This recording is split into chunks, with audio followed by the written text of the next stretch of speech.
හරි සෑමදාම සාදරයෙන් පිළිගන්නවා. අද අපි කතා කරන්නේ පදාර්ථ යාන්ත්‍රික ගුණ කියන පාඩමේ අවසාන කොටස. මීට කලින් අපි කතා කරා ප්‍රත්‍යස්ථාවය, දුෂ්ටාවිතාවය කියන කොටස්. අද අපි කතා කරනවා පෘෂ්ඨික ආතතිය කියන ඉතාමත් වැදගත් කොටස. හරි මේ කොටස ඉතාමත් බේසික් කිසිම දෙයක් අමාරු කිසිම දෙයක් නැහැ. ඔයාලට සමීකරණ කීපයක් තියෙනවා. සමීකරණ නෙමෙයි. ඒ ඔප්පු කිරීම. ඒ ඔප්පු කිරීම ටික තනියෙන් කරගන්න පුළුවන් වගේ නම් ඒ තියරි පාර්ට් එක ඔළුවේ තියෙනවා නම් හරි මේක ඉතාමත් බේසික් පාඩමක්. හරි මොකද්ද මම මේ පෘෂ්ඨික ආතතිය පාඩමේ කතා කරන්නේ? ඔයාලට මතකද අපි යාන්ත්‍ර විද්‍යාව පාඩමේදී අපිට පොඩි ප්‍රශ්නයක් මතුවුණා. මම එතන ඔයාලට ගණනක් කියලා ඇති. මම මුලින් ප්‍රශ්නේ කියලා ඉන්නම්කෝ. ඔයාලට මතකද මම මෙහෙම කියන්නම්. ඔයාලට මතකද මේ කම්බියක් තියෙනවා. හරි අපි දැන් මෙතන වැලක් තියෙනවා. රෙදි වේලන් තියෙන වැලක්. හරි මේ කම්බියේ දෙපැත්තෙන් ගැට ගහලා තියෙන්නේ හයියෙන්. ගොඩක් හයියට ගැට ගහලා තියෙන්නේ. ගොඩක් තදට ඇදලා ගොඩක් හයියෙන් ගැට ගහලා තියෙන්නේ මේක. හරිද? මේ කම්බියට ඇවිල්ලා වහනවා කුරුල්ලෙක්. නැත්තම් පොඩි චූටි කුරුල්ල පැඩිය කියලා වහනවා. ඒතර එහෙම වැහුවා කියලා ගොඩක් හදට ඇදලා තියෙන කම්බියක් නැමෙන්නේ නැහැනේ. හරි අර මේ වගේ පල්ලෙහාට එන්නේ නැහැනේ. හරි ගොඩක් තදට ඇදලා තියෙනවනේ. ඒතර මෙයාගේ බර පල්ලෙහාට තියෙනවා මෙන්න මේ විදිහට. ඒතර මෙයාගේ බර දරා ගන්න කෙනෙක් නැති වුණා. ඔයාලට මතක නම් යාන්ත්‍ර විද්‍යාව පාඩමේදී මෙයාගේ බර දරා ගන්න විදිහක් නැහැ. ඒ පාඩම කරනකොට මම කිව්වා ඉස්සරහට අපි ඔය ගැන කතා කරනවා කියලා. ඒ කියන්නේ අපේ පාඩමේ ලම්බක බල මේ ආතතිය තියෙන්නේ මේ දිශාවට මේ. ආතතිය තියෙන්නේ මේ දිශාවට. ඒතර මේ බර කියන්නේ ලම්බකයක් මේ ආතතියට. ඒතර ලම්බක බර දරාගන්නේ කොහොමද කියලා අපි මේ පාඩමේ මුල් අපේ සිලබස් එකේ මුල ඉඳන් කතා කරේම නැහැ. අපි මෙන්න මෙතනදී මේ පෘෂ්ඨික ආතතිය කියන පාඩමේදී තමයි මේ වගේ බලයන් වලට ලම්බකව තිබ්බොත් බල මොකද වෙන්නේ කියලා කතා කරන්නේ. හරි. සරලවම කිව්වොත් ඔන්නක තමයි මේ පාඩමේ පසුබිම කියලා කිව්වොත් සාරාංශය. හරි. හරි.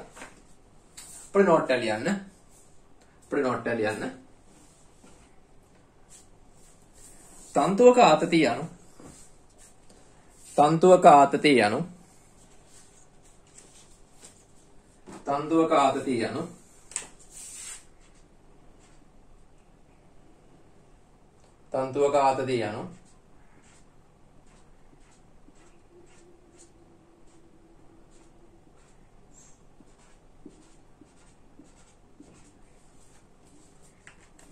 තන්තුවක ආතතිය යනු තන්තුවට සම්බන්ධ බාහිර වස්තු කෙරෙහි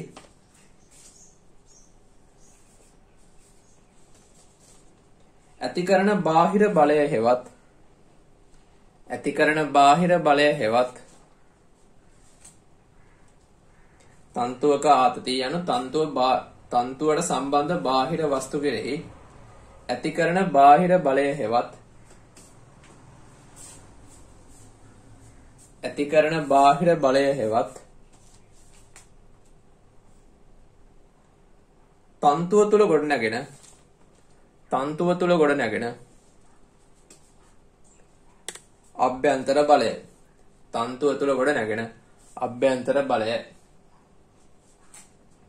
තන්තුව තුළ ගොඩනැගෙන අභ්‍යන්තර බලය.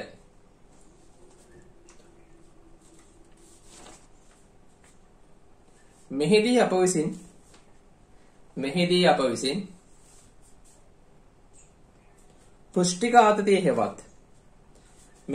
විසින් පෘෂ්ඨික ආතතිය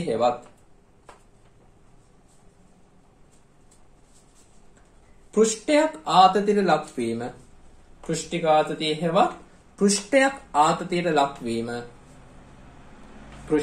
ආතතියට ලක්වීම සම්බන්ධව අවධානය යොමු කරයි. සම්බන්ධව අවධානය යොමු කරයි. සම්බන්ධව අවධානය යොමු කරයි. සම්බන්ධව අවධානය යොමු කරයි. සම්බන්ධව අවධානය යොමු කරයි.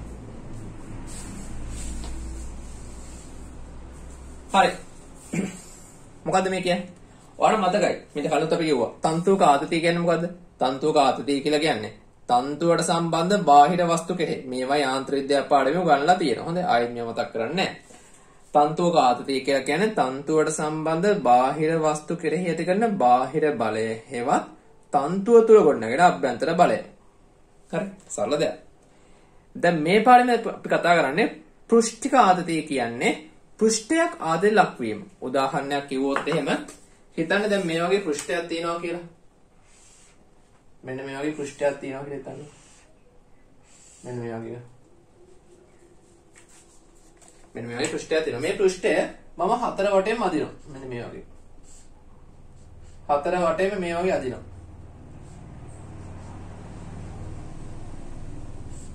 හරි. හතර වටේම මේ වගේ අදිනවා. එතකොට මොකද වෙන්නේ? හොඳට ඇදලා තියෙන්නේ. මේ පෘෂ්ඨය හොඳට ඇදලා තියෙන්නේ. එතකොට මේ පෘෂ්ඨය හොඳට ඇද්දාට පස්සේ නංගි මල්ලි හොඳට අහගන්න. මේ පෘෂ්ඨයට පුළුවන්කම ලැබෙනවා ලම්බකව ක්‍රියා කරන බල දරා ගන්න. මෙන්න අපේ පාඩමේ අරමුණ. මොන පෘෂ්ඨයක්? හරි. ඕනිම පෘෂ්ඨයක් ඉතාමත් තදට ඇදුනට පස්සේ ඕනිම පෘෂ්ඨයක් තදට ඇදුනට පස්සේ ඒ පෘෂ්ඨයට පුළුවන්කම ලැබෙනවා ලම්බක බල දරා ගන්න. මොනවද දරා ගන්නද? ලම්බක බල. හිතන්නකෝ දැන් ඔන්න මම අර කුරුල්ලෙක් වෙන්නවා කිව්වේ. මේ කුරුල්ලෙක් ලණුවක නූලක හිටියොත් එහෙම මේ කුරුල්ලා නිසා නූල නැමෙන්නේ නැහැ. ඇයි නැමෙන්නේ නැත්තේ? මේ නූල ගොඩක් තදට ඇදලා. අන්න ඒ නිසා අන්න ඒ විදිහට ගොඩක් තදට ඇදපු තන්තුවකට පුළුවන් වෙනවා ලම්බක බලයක් දරා ගන්න. හරි. හිතන්න මේ දින රෙද්දක්. මේ දින රෙද්දක්. හරි අපි දැන් ඉන්න රෙදි තියෙන්නේ. මේ දින රෙද්දක්. හරි. මේ රෙද්ද හැදලා තියෙන්නේ කොහොමද? මේ රෙද්ද හැදලා තියෙන්නේ නූල් වලින් මේ. නූල් ගොඩක් එකතු වෙලා තමයි මේ රෙද්ද හැදලා තියෙන්නේ. හරිද? හරි. එතකොට එක නූලක් උඩට බලයක් දුන්නාට පස්සේ ඒ නූලත් ගොඩක් තදට ඇදිලා නම් ඒ බර මෙයාට දරා ගන්න පුළුවන්. එතකොට මේ වගේ නූල් ගොඩක් තදට ඇදිලා තියෙනවා නම් මම මේ මතර ලොකු බලයක් දෙන්න පුළුවන් මේ වගේ. මේකම තමයි මෙතන තියෙන්නේ. මේ දින රෙද්ද, මේ දින නූල් පේන විදිහ. හරිද? එතකොට එක තන්තුවකට කුරුල්ලෙක් අපි වැලකට කුරුල්ලෙක් හුවට පස්සේ ඒ කුරුල්ලට වැල උඩ නැමෙන්නේ නැතු ඉන්න පුළුවන් නේ. එහෙනම් මේ වගේ තන්තු ගොඩාරිය තද රෙද්දට පස්සේ මේවා රෙද්දක් හැදෙනවා. එහෙනම් රෙද්දක් නැත්තම් පෘෂ්ඨයකටත් අපිට මේ වගේ බරක් දරා ගන්න පුළුවන්. හරි කට්ටියත් එක්ක මේක ඇඳලා මේක තුනක.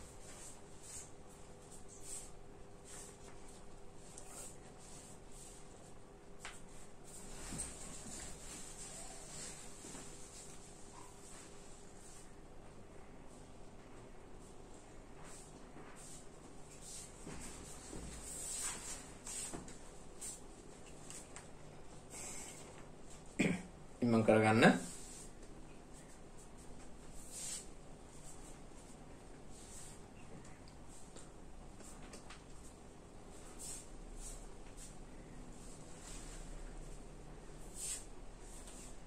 පරිලියන ආතතියකට ලක් වූ පෘෂ්ඨයක පවතින විශේෂත්වය වන්නේ මේ වගේ ආතතියට ලක් වූ පෘෂ්ඨයක පවතින විශේෂත්වය තමයි අතර නැද්ද? ලියන්න. ආතතියට ලක් වූ පෘෂ්ඨයක පවතින විශේෂත්වය වන්නේ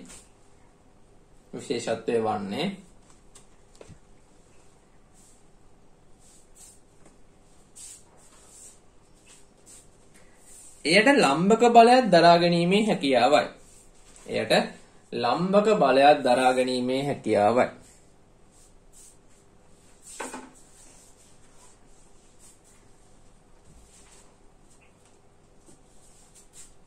ලම්බක බලයක් දරා ගැනීමේ හැකියාවයි. මෙහිදී අප විසින් අවධානය යොමු කරනු ලබන්නේ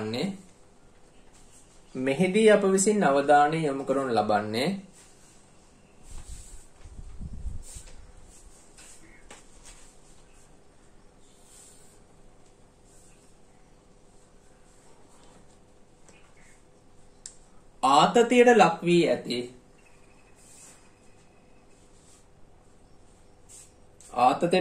ඇති ද්‍රව පෘෂ්ඨ සම්බන්ධේනි. ද්‍රව පෘෂ්ඨ සම්බන්ධේනි.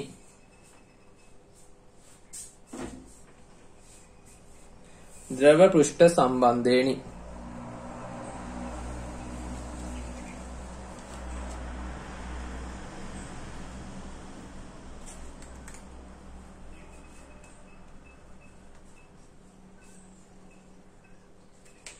ද්‍රව පෘෂ්ඨයක් ආතතියට ලක්වන්නේ ද්‍රව පෘෂ්ඨයක් ආතතියට ලක්වන්නේ ද්‍රව පෘෂ්ඨයක් ආතතියට ලක්වන්නේ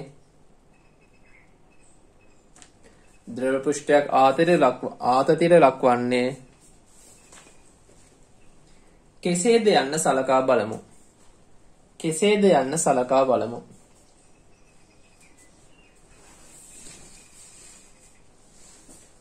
ආතතියට ලක්වන්නේ කෙසේද යන්න සලකා බලමු. ඒ කියන්නේ මේ පාඩමේදී පෘෂ්ඨික ආතති පාඩමේදී මේ වගේ රෙදි නූල් ගැන අපි කතා කරන්නේ නැහැ.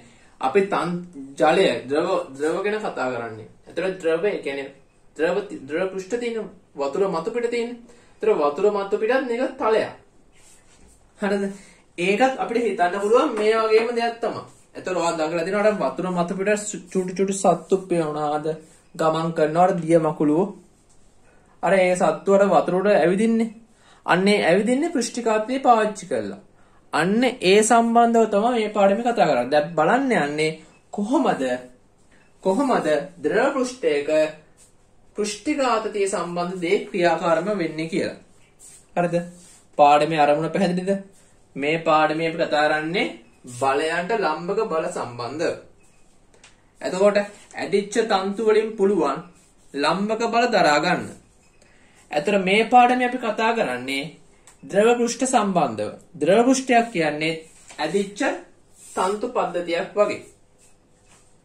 මම හිතනවා මේ පාඩමේ අරමුණ පැහැදිලි කියලා.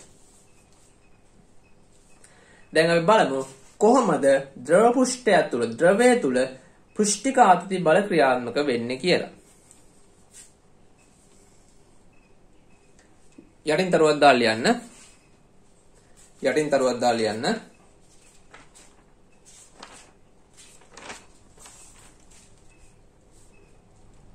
සජාතීය ද්‍රවාංශු අතර ගොඩනැගෙන සජාතීය ද්‍රව අංශු අතර ගොඩනැගෙන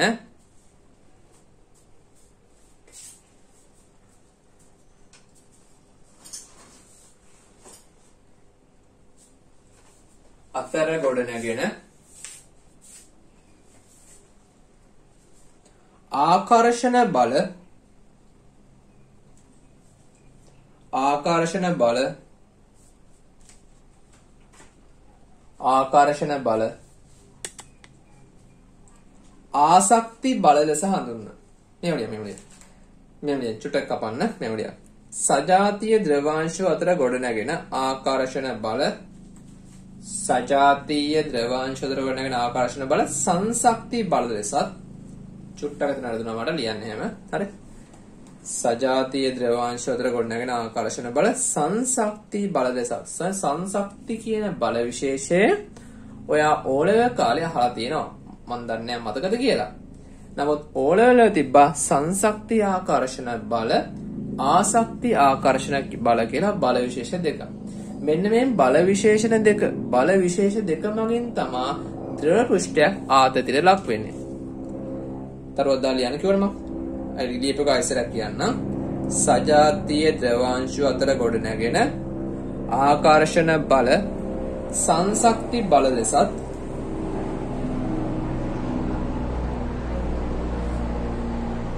විජාතීය අංශු අතර ගොඩනැගෙන විජාතීය කියන්නේ වෙනස් අංශුත්.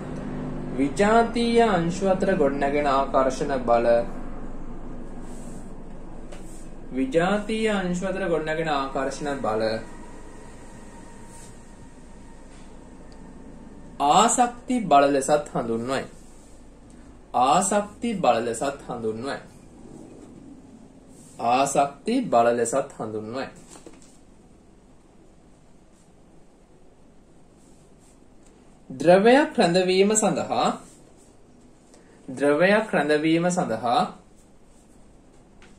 ද්‍රවයක් රැඳවීම සඳහා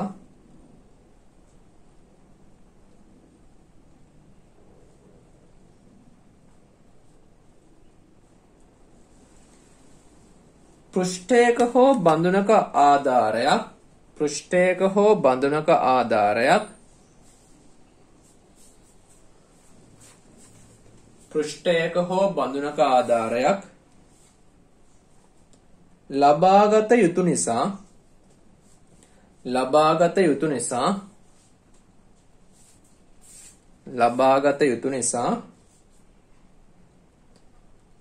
ද්‍රවයට සෑම විටම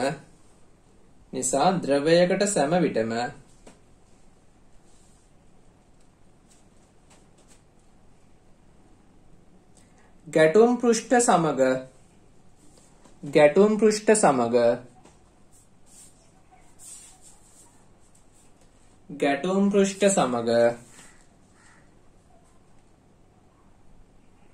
ආසක්ති බල ඇති කිරීමට සිදුවේ.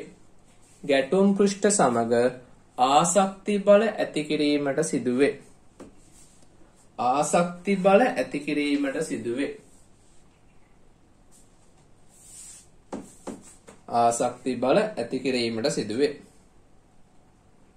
ඒ අනුව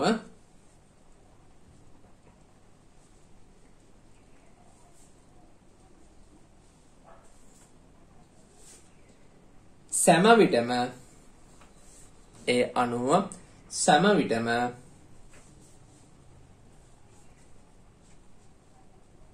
සංශක්ති හෝ ආසක්ති බල දෙකෙන් එකක් ප්‍රබල වේ.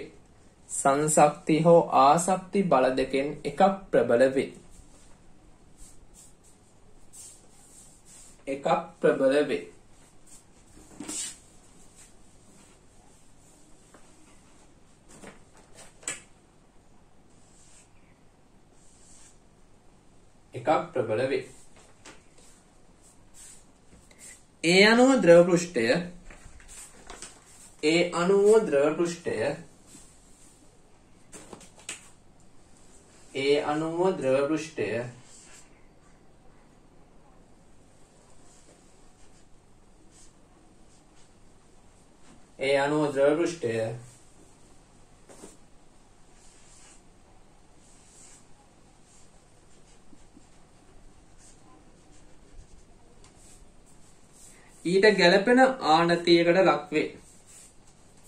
ඊට ගැළපෙන ආනතියකට ලක් වේ.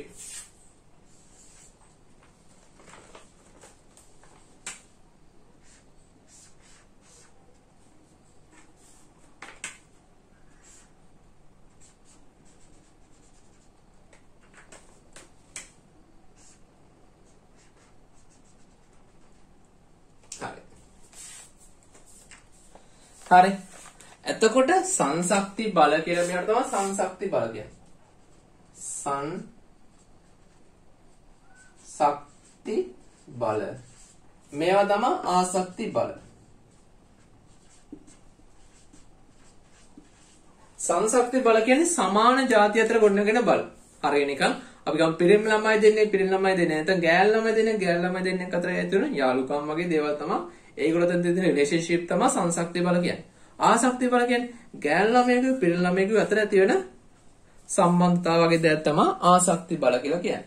හරි. සංශක්ති බල කියන්නේ සමාන දෙන්නේ. ආසක්ති බල කියන්නේ අසමාන දෙන්නේ. දැන් අපි ගත්තොත් එහෙම අපි ගමු ටියුෂන් ක්ලාස් එක. අපි ගමු දැන් මේ ඔන්ලයින් ක්ලාස් ෆිසිකල් ක්ලාස් එක. මේ තියෙන්නේ ඔයගොල්ලෝ ඉස්සර ඉගෙන ගත්තේ. දැන් ඔතික ගන්නවා හරි. හරි මේ ක්ලාස් එකේ මේ පැත්තේ පිරිමි ළමයි ඉන්නවා මේ පැත්තේ ගෑල් ළමයි ඉන්නවා ක්ලාස් එකේ. මේ පැත්තේ බෝයිස්ලා මේ පැත්තේ ගර්ල්ස්ලා. මෙතන තමයි සර්ව් ගන්නවා. හරි. එතකොට මේ ටියුෂන් ක්ලාස් එකක් ඇතුලේ මේ සංශක්ති බල විශේෂයත් ආසක්ති බල විශේෂයත් දෙකම ඉන්නවා. ඒ මොකද්ද මම ඒ කිව්වේ. හරි. සංශක්ති බල කියලා කියන්නේ සමාන කට්ටිය. කියන්නේ පිරිමි ළමයි පිරිමි ළමයි අතර තියෙන යාළුකම් හඳුනා ගැනීම. නැත්තම් ගෑනු ළමයි අතර තියෙන හඳුනා ගැනීම වගේ දේවල් තමයි සංශක්ති බල කියලා කියන්නේ. ආසක්ති බල කියලා කියන්නේ මේ පැත්තයි අතර තියෙන යාළුකම් වගේ දේවල්. හරි. අපි ගත්තොත් වතුර, ඒ කියන්නේ ද්‍රවයත් ඔය වගේම තමයි. මොකද්ද ද්‍රවයත් ඒ වගේ කියලා කියන්නේ? ඇයි ඔයා දන්නවා ද්‍රවය, ඒ කියන්නේ වතුර මට නිකන් දාලා තියන්න බෑ. මට නිකන් එයාව තියන්න බෑ. එයාව හැමතිස්සෙම භාජනයකට දාලා තියන්න ඕන. මේ වගේ භාජනයකට දාලා තියන්න ඕනේ හැමතිස්සෙම. හරි ටියුෂන් ක්ලාස් එකත් ඒ වගේ. ටියුෂන් ක්ලාස් එකේ මට පුළුවන්ද මට කියන්නේ ගෑන් ළමයින්ට වෙන මට පුළුවන් ද ගෑන් ළමයින්ට එක දවසකුයි පිළි ළමයින්ට එක දවසකුයි එන්න කියන්නේ බෑනේ. ඒක සාර්ථක නෑනේ. හරි එහෙනම් එන්න කියනවා නම් දෙකලොටම එකට එන්න ඕන. මොකද කවදාවත් ගෑන් ළමයි විතරගෙන පන්තිර පිළි ළමයි යන්නේ නැහැ. පිළි ළමයි විතර එන්න පන්තිර ගෑන් ළමයි යන්නේ නැහැ. ඒතරේ පන්ති සාර්ථක නැත්නම් ටියුෂන්ස් වල කරන්නටත් තමයි පන්තිය කොහොමද සාමාන්‍ය නේද දෙකලොටම ගෙන්නනවා.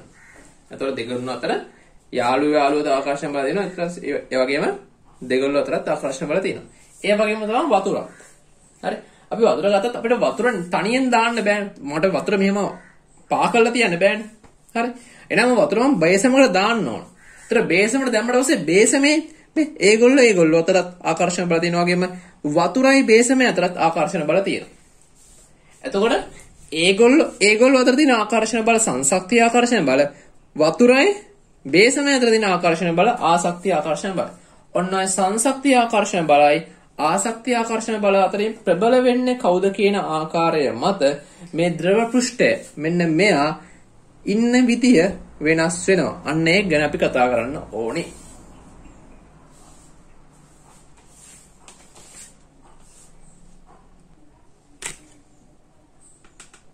හරි මෙතන වල පේන්න තියෙන්නේ මේ තියෙන ද්‍රවාංශු. හරි මේ තියෙන්නේ ද්‍රවාංශු. මෙතන යට තියෙනවා පෘෂ්ඨය. හරි මේ තියෙන පෘෂ්ඨය. හරි බලන්න චුට්ටක්. මේ ද්‍රවාංශු බැරි වෙලාවත් හරි ද්‍රවාංශු වලින් සංසක්ති බලය ආසක්ති බලය තියෙනවනේ. බැරි වෙලාවත් මේ ද්‍රවාංශු වල ආසක්ති බලය. ඒකල මේ ද්‍රවාංශු බැරි වෙලාවත් කැමති වුණා නම් තමන් අතර නෙමේ ආකර්ෂණ බල විරුද්ධ කට්ටියත් එක්ක ඇති කරන ආකර්ෂණ බල. එහෙනම් මොකද වෙන්නේ මේ ද්‍රවාංශු වැඩිපුර කැමති තමන් අතර ආකර්ෂණ බල ඇති කරනවට වඩා මේ බිත්තියත් එක්ක ආකර්ෂණ බල ඇති කරන. ඒකේ හින්දා මොකද වෙන්නේ මේ ද්‍රවාංශු පුළුවන් තරම් ෆ්ලැට් වෙලා වැඩිපුර අවකාශයන් මේ මේසේ සමග ස්පර්ශ වෙන try කරනවා. හරි එහෙනම් මේගොල්ලෝ මෙහෙම හැදෙනවා කියලා කියන්නේ වැඩිපුර රේන්ජ් එක වැඩිපුර පරාසයක් මේසයත් එක්ක ස්පර්ශයෙන් try කරනවා කියලා කියන්නේ. තමන් එක්ක ස්පර්ශන වඩා අනික් කට්ටියත් එක්ක ස්පර්ශන කැමති නම් ඒගොල්ලෝ ආසක්ති බල ප්‍රබලයි සංසක්ති බල වලට වඩා. යම් හේකින් මේ ද්‍රවාංශු වල සංසක්ති බල ප්‍රබල වුණොත් ආසක්ති බල වලට වඩා ඒ කට්ටිය කැමති තමන් අතර ආකර්ෂණ බල හදාගන්න විරුද්ධ කට්ටියට වඩා. ඒ හින්දා මේගොල්ලෝ පුළුවන් තරම් යට තියෙන ස්පර්ශය අඩු කරලා තමන් ඇතුළට එන්න try කරනවා. ඔන්න ඔය වගේ. එතකොට මතක තියාගන්න මේ තියෙන ද්‍රව පෘෂ්ඨය ද්‍රවාංශු ඒ ද්‍රවාංශු වල ආසක්ති බල ප්‍රබල වුණොත් සංසක්ති බල වලට වඩා එයාගේ ස්වરૂපය මේ වගේ සංසක්ති බල ප්‍රබල වුණොත් ආසක්ති බල වලට වඩා එයාගේ ස්වરૂපය මේ වගේ. ඔන්න ගඳ ගන්න.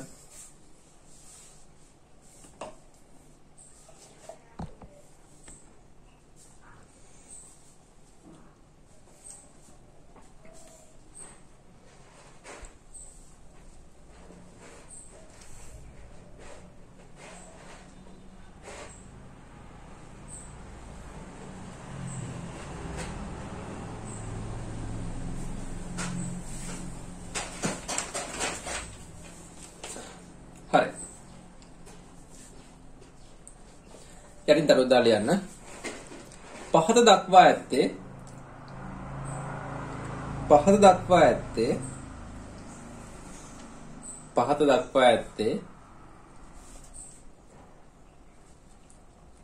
සංසක්ති හා ආසක්ති බල හේතුවෙන් බඳුනක් තුළ අන්තර්ගත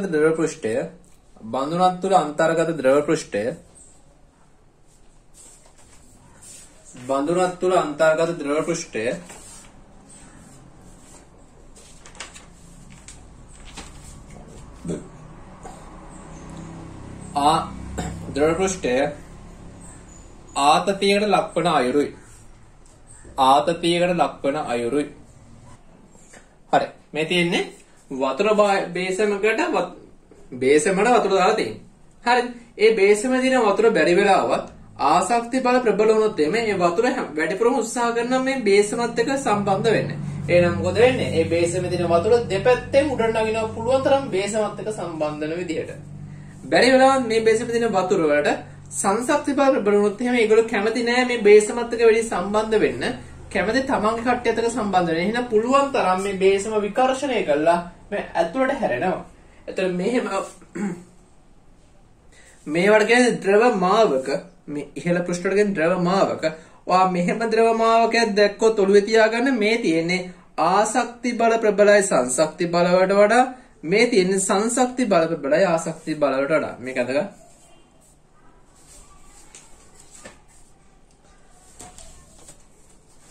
ඉක්මනට ගන්නවා.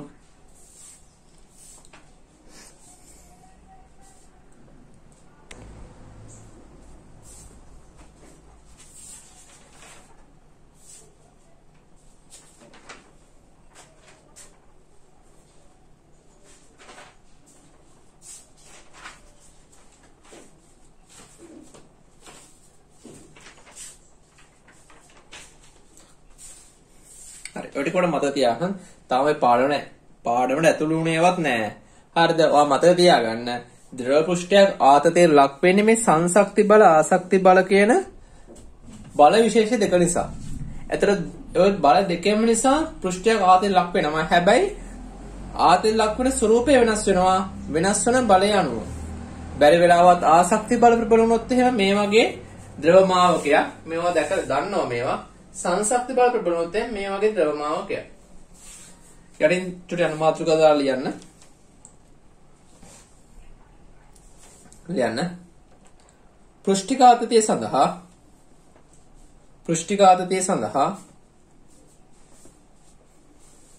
පෘෂ්ඨිකාතතිය සඳහා ගණිතමය වටිනාකමක් ලබා ගැනීම. ගණිතමය වටිනාකමක් ලබා ගැනීම. ගණිතමය වටිනාකමක් ලබා ගැනීම.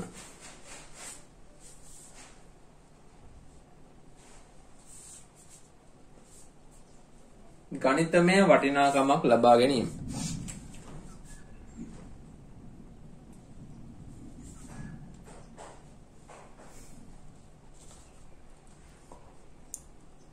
එයාට ලියන්න. ආතතියට ලක් වී ඇති ද්‍රව පෘෂ්ඨයක් ආතතියකට ලක් වී ඇති ද්‍රව පෘෂ්ඨයක් ආතතියකට ලක් වී ඇති ද්‍රව පෘෂ්ඨයක් ගැන අධ්‍යයනයේදී ආතතියට ලක් වී ඇති ද්‍රව පෘෂ්ඨයක් ගැන අධ්‍යයනයේදී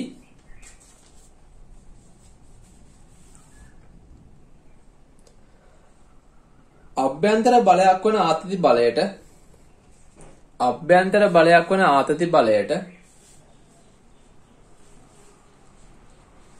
අභ්‍යන්තර බලයක් වන ආතති බලයට අගයක් ලබා ගැනීමට අගයක් ලබා ගැනීමට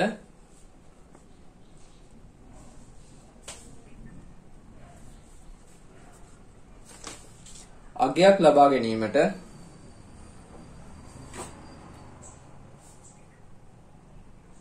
කල්පිත වශයෙන් ද්‍රව පෘෂ්ඨය අගයක් ලබා ගැනීමට කල්පිත වශයෙන් ද්‍රව පෘෂ්ඨය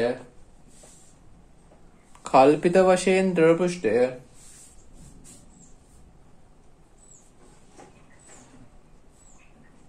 කල්පිත වශයෙන් ද්‍රව පෘෂ්ඨය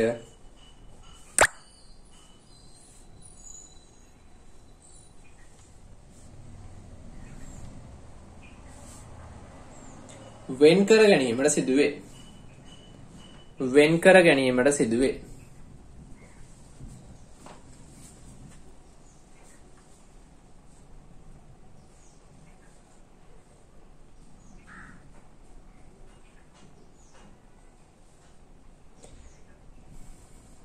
මෙම ආතතිය ගැන අධ්‍යයනය සඳහා මෙම ආතතිය ගැන අධ්‍යයනය සඳහා මෙම ආතතිය ගැන අධ්‍යයනය සඳහා ආතතියට ලක් වූ ද්‍රව පෘෂ්ඨයේ ආතතියට ලක් වූ ද්‍රව පෘෂ්ඨයේ ඒකක දිගක් මත බලය සඳහා ඒකක දිගක් මත බලය සඳහා ඒකක දිගක් මත බලය සඳහා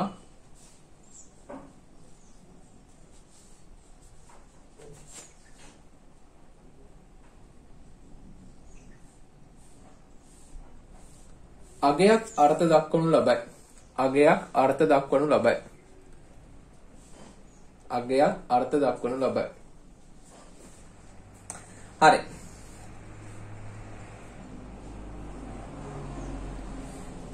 දැන් අපි මේ කොච්චර මේවා ගැන කල්පනා කරත් පෘෂ්ටිඝාතක නතරත් පෘෂ්ටිඝාතකයේ අගයක් නැත්නම් වැඩක් නෑ. ඉලක්කමේ ගණිතමය වටිනාකමක් නැත්නම් අපිට මේ ගණන් හදන්න බෑනේ මේක. ඒ නිසා අපි පෘෂ්ටිඝාතක සඳහා ගණිතමය වටිනාකම ලබා ගැනීමට මේ ද්‍රව පෘෂ්ඨය කපනවා. තව කල්පනා කරයි කොහොමද ද්‍රව පෘෂ්ඨය කපන්නේ ඇයි කියලා. හරි කපන්න බෑ කියන තමයි මාත් දන්නවා. අපි කල්පිත උපකල්පනය කරනවා ද්‍රව පෘෂ්ඨය කපනවා කියලා. හරි කපපුව ගමන් ආයෙත් එකතු වෙන කතාව ඇත්ත. හරිද? එහෙම එකතු වෙන කලින් කොහොමද කැපෙනවා කියලා අපි උපකල්පනය කරනවා. හරි? හරි.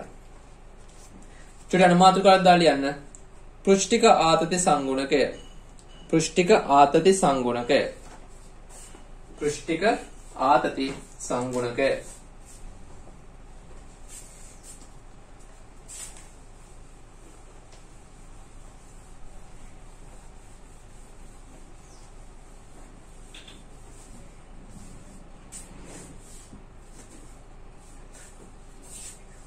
හරි එයාට කියන්න ද්‍රව පෘෂ්ඨයක් මත අඳිනු ලබන ද්‍රව පෘෂ්ඨයක් මත අඳිනු ලබන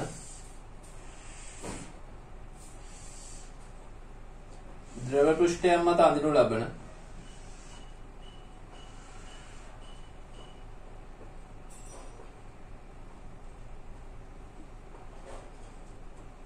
ද්‍රව පෘෂ්ඨයක් මත අඳිනු ලබන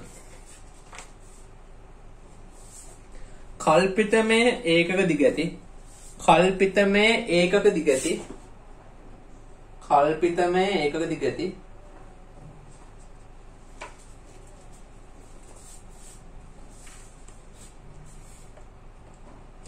රේඛාවකට ලම්බකව කල්පිතමය ඒකක දිගති රේඛාවකට ලම්බකව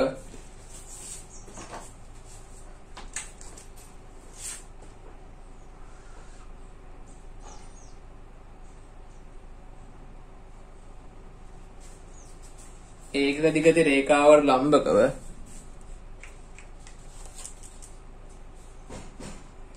ද්‍රව පෘෂ්ඨය ඔස්සේ ක්‍රියා කරන ද්‍රව පෘෂ්ඨය ඔස්සේ ක්‍රියා කරන ද්‍රව පෘෂ්ඨය ඔස්සේ ක්‍රියා කරන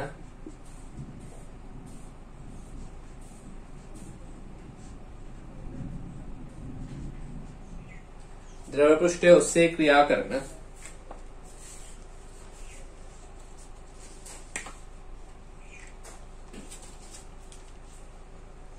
බලය ද්‍රව පෘෂ්ඨය ඔස්සේ ක්‍රියා කරන බලය පෘෂ්ඨික ආතත සංගුණකේ නම් වේ. පෘෂ්ඨික ආතත සංගුණකේ නම් වේ. පෘෂ්ඨික ආතත සංගුණකේ නම් වේ.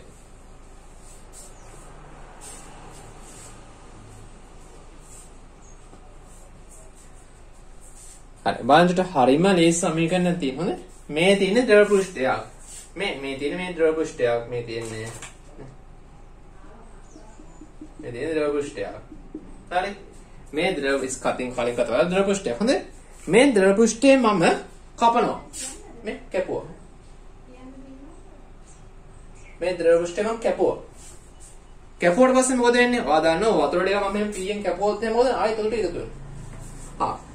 එකතු වෙන්නේ ඇයි? දැන් මම මෙහෙම කැපුවා. ආයෙත් වතුර එකතු වෙනවා. එකතු වෙන්නේ ඇයි? දැන් මොන්න මම මේ කැපුවට පස්සේ මේ තියෙන වතුර ටික මේ පැත්තට මේ පැත්තේ තියෙන වතුර ටික මේ පැත්තට ඇදිලා ආයෙත් හිල වැහෙනවා. අන්නේ හිල වැහෙන්න අර එකතු වෙනවනේ. එකතු වෙන්න අවශ්‍ය බලය තමයි F කියන්නේ. හරි. චුට තේරුම් ගන්න.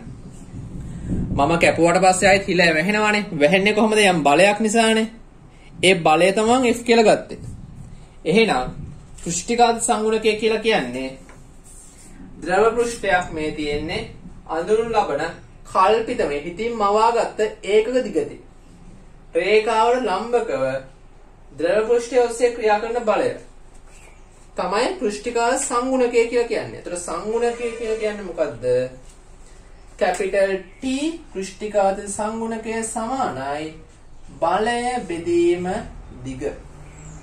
මම මෙතෙන් බලය උක්ත කරොත් එහෙම මට එනවා TL. මේක තමයි අපිට හම්බ වෙන සමීකරණය. මෙන්න මේකෙන් තමයි අපි මේ පාඩම පුරාම වැඩ දාන්නේ. F සමානයි TL. L කියලා කියන්නේ අපි හිතින් මවාගත්ත කොටස. ඒ කියන්නේ මෙතන නම් මේ චුට්ට දුර. සමහර වෙලාවට මේ රවුමක් යන කොටසක් තියෙනවා. හරි. ඒතර මේ L කියන්නේ අපි හිතින් මේ බලය ක්‍රියාත්මක කරන දුර. මෙතන නම් මේ L දුර. සමහර තැන්වල මේ රවුමක් වගේ බලය ක්‍රියාත්මක කරන. ඒතර රවුමේ පරිධිය. අන්න ඒ වගේ බලය ක්‍රියාත්මක කරන දුර. ඒතර මම මෙතන පෘෂ්ඨිකාතතිය ඒකක බැලුවොත් එහෙම මෙයාගේ ඒකක බැලුවොත් එහෙම බලය කියන්නේ නිව්ටන් යට තියෙන මීටර ඒ කියන්නේ nm ඍණ 1. හරි. ඔන්න අපි පෘෂ්ඨිකාතතිය සඳහා සමීකරණයක් ගත්තා. මේ දෙන පෘෂ්ඨිකාතති බලය, මේ දෙන පෘෂ්ඨිකාත සංගුණකය, මේ පෘෂ්ඨිකාතති බලය ක්‍රියාත්මක කරන දිග. මේ දිග සම්බන්ධ ලොකුවට හිතන්න යන්න එපා. හරිද? මේ වගේ ඉස්සරහට තේරෙයි. දැනට මේ සමීකරණ ඔලුව තියාගන්න. හරි. මේක ලියාගන්න ඉන්න. හරි.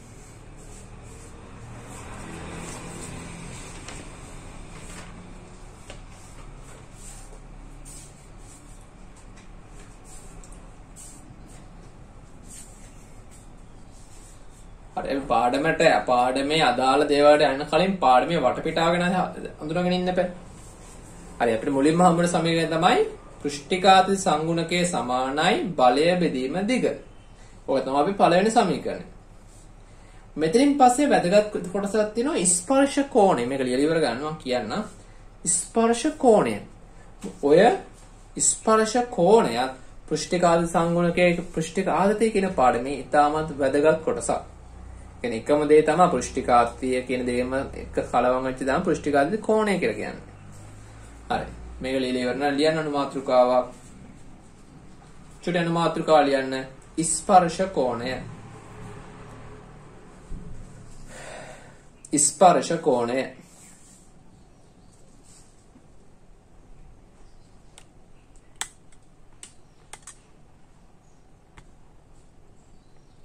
ස්පර්ශ කෝණය.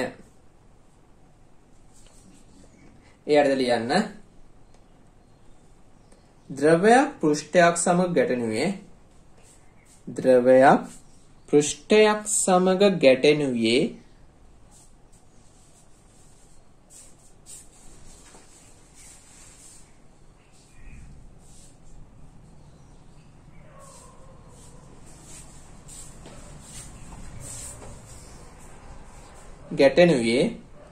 තිරස්ව හෝ සිරස්ව නොවේ. ගැටෙනුයේ තිරස්ව හෝ සිරස්ව නොවේ. තිරස්ව හෝ සිරස්ව නොවේ. තිරස්ව හෝ සිරස්ව නොවේ.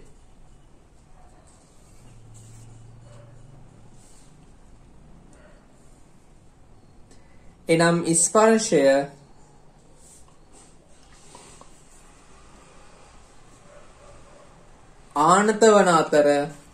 ස්පර්ශය ආනත වන අතර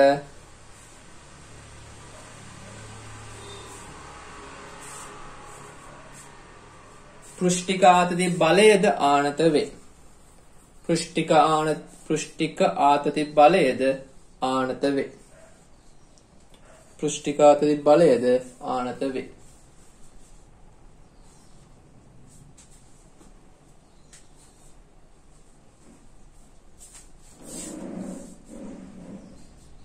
ඒ අනුව බලය ක්‍රියාත්මක වෙන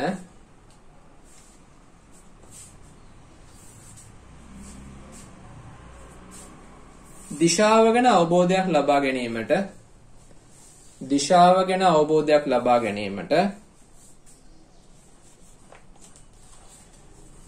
ස්පර්ශ කෝණය ඉතාමත් වැදගත් වේ. දිශාව පිළිබඳ අවබෝධය ලබා ගැනීමට ස්පර්ශ කෝණය ඉතාමත් වැදගත් වේ. ස්පර්ශ කෝණය ඉතාමත් වැදගත් වේ.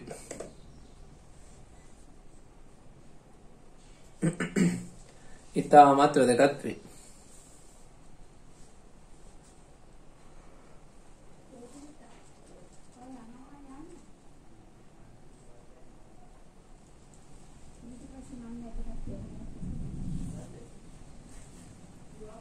හරි බලන්න චුට්ටක් මේක. හරි මම මේ කෙලින් අදලා දින්නේ බේසමක ඇදලා දින්නේ බේසමක් හදින්න දෙපැත්තම අදින්න බෑ මම එක පැත්ත ඇදලා දින්න. හොඳයි. අපේ වතුර හරි අපේ කෝප්පය ගත්තත් හැම කවදාවත් කෝප්පේ වතුර මෙහෙම හිටින්නේ නැහැ. කියන්නේ බේසමක් ඇදලා සම්පූර්ණ බේසමක් කෝප්පේ වතුර මෙහෙම හිටින්නේ නැහැ. කියන්නේ කෝප්පය සමග ස්පර්ශය තිරස් වෙන්නේ නැහැ. අපි නිකන් මෙහෙම ඇඳලා.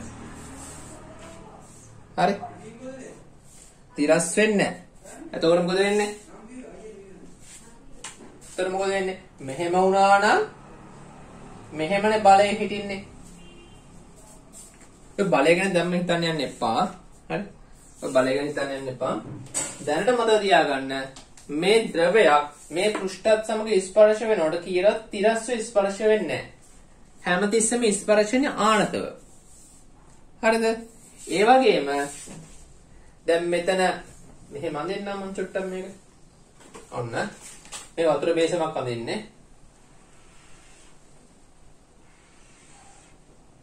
හරි මේ වතුර බේසමක් ඇඳේ.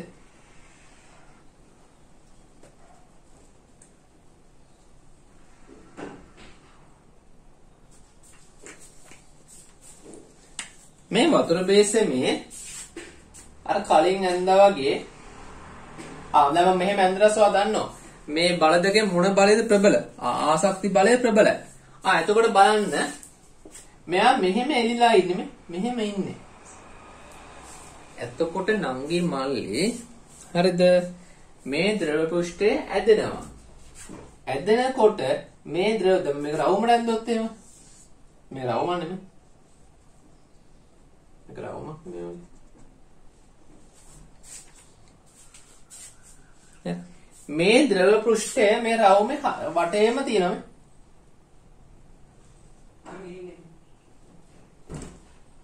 හිතනවා තේරුණා කියලා අපිට මේ තේරුම් ගන්න අමාරු වෙන කොටස වලට අමාරු වන තේරුම් ගන්න චුට්ටක් අමාරුවක් තියෙනවා. මෙහෙමනේ අපේ කට තියෙන්නේ මේ වාජනයේ කට තියෙන්නේ මෙහෙමනේ. වාජනයේ කට තියෙන්නේ මෙහෙම. හරිද? හා. එතකොට මොකද වෙන්නේ?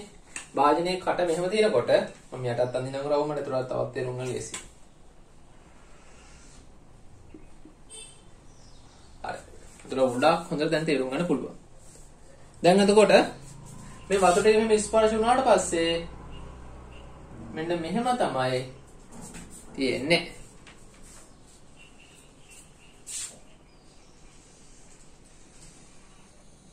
මෙහෙම තියෙනවා.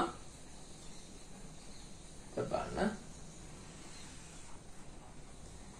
අර මැදින් චූටියට කිලක් වගේ තියෙනවා. මම හිතනවා මේක තේරෙනවා කියලා අඳිනවා. ඒතර මේ ටිකේ තමයි මේ වතුර තියෙන්නේ හොඳේ. මම පාඩ ගන්න ටික තමයි වතුර.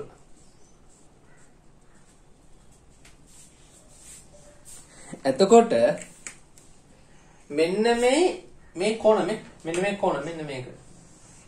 මෙන්න මෙතනින් බලයක් ක්‍රියාත්මක වෙනවා. මෙන්න මෙතනනේ ස්පර්ශ වෙලා තියෙන්නේ. මෙතනනේ ද්‍රව පෘෂ්ඨය කැඩිලා තියෙන්නේ. මෙතනින් එහාට ද්‍රව පෘෂ්ඨය නෑනේ. එහෙනම් මෙතින්නේ වෙන් වෙලා තියෙන්නේ. වෙන් වෙච්ච තැනින් වාදනයත් සමග බලයක් ක්‍රියාත්මක වෙනවා. නමුත් ප්‍රශ්නේ තියෙන්නේ ඒ බලය තිරස්ව නෙමෙයි ක්‍රියාත්මක වෙන්නේ. හරි? ඒ බලය තිරස්ව නෙමෙයි ක්‍රියාත්මක වෙන්නේ. එතකොට අපේ බේසම තියෙන්නේ මෙහෙම. බේසම තියෙන්නේ මෙහෙම. බේසමේ දැන් ද්‍රව පෘෂ්ඨයේ තියෙන්නේ මෙහෙම. හරි? ඒ නිසා මේ බලය ක්‍රියාත්මක වෙන්නේ මෙතනට මං ස්පර්ශනයක් ගහුවොත් මේ වගේ. මෙතනට මං ස්පර්ශයක් ගහුවොත් මේ වගේ මෙන්න මේ දිශාවට. හරි ඉස්සරහට තවත් හොඳට තේරෙයි. දැනට මතක තියාගන්න බේසමක කොන් වලින් පෘෂ්ඨිකාතී බලය ක්‍රියාත්මක වෙනවා. ඒතර බලය තිරස්ව නෙමෙයි ක්‍රියාත්මක වෙන්නේ මේ වගේ ආනතිව එතකොට අපි ස්පර්ශ කෝණයක් කියලා හඳුන්වනවා පෘෂ්ඨික ආතති බලයේ ක්‍රියාත්මක වෙන දිශාව ගැන අවබෝධයක් ලබා ගන්න.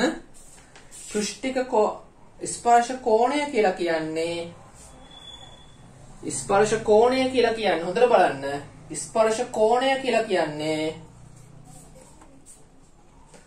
මේ භාජනය කියන්නේ පෘෂ්ඨයේ තියෙන පෘෂ්ඨයත් මේ ස්පර්ශ වෙන විතරනේ. ඒ කියන්නේ කොනට ඇඳපු ස්පර්ශකයක් ද්‍රවය තුලින් මනින කෝණයට. මෙන්න මේකට තමයි අපි ස්පර්ශ කෝණය කියලා කියන්නේ.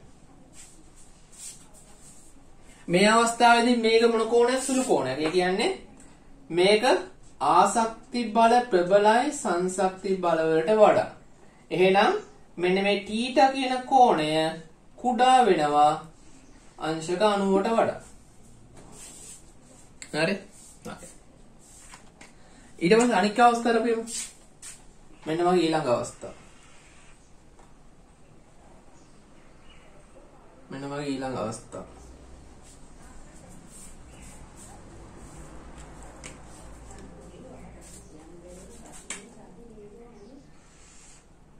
හරි? මෙන්න මේ අවස්ථාව මොකද්ද? මේ සංසක්ති බල ප්‍රබල අවස්ථාව. ඒතර සංසක්ති බල ප්‍රබල අවස්ථාවේදී බලයක් ක්‍රියාත්මක වෙනවා. අපි මෙන්න මෙතන ස්පර්ශකයක් ගහමු.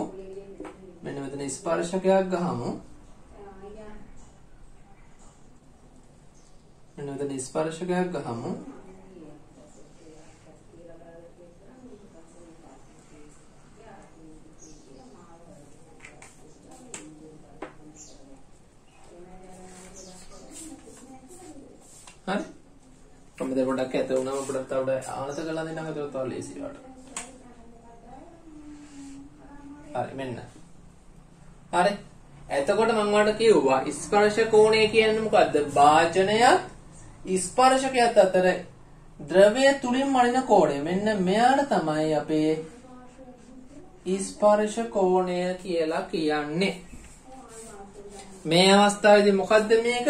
සංසක්ති බල ප්‍රබලයි ආසක්ති බල වලට වඩා. එහෙනම් θ විශාලයි අංශක 90ට වඩා. මේක ගදලා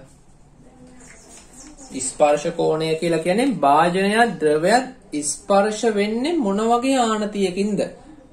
ඔයා දන්නවා නම් ආසක්ති බල ප්‍රබලයි සංසක්ති බල වලට එහෙනම් ඒ ස්පර්ශ කෝණය අංශක 90ට වඩා අඩුයි නැත්නම් අංශක 90ට වඩා වැඩි.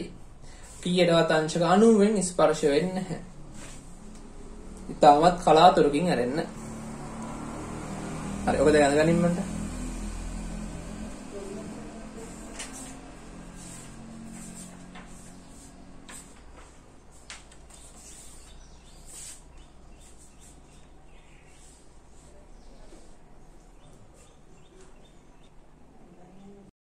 හරි.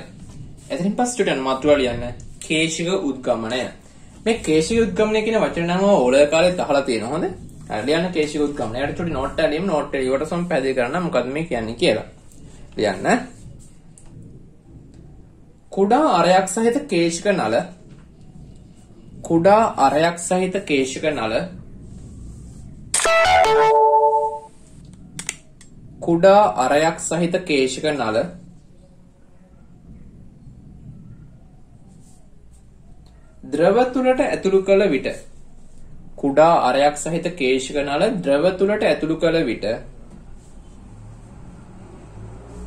ද්‍රව තුලට ඇතුළු කළ විට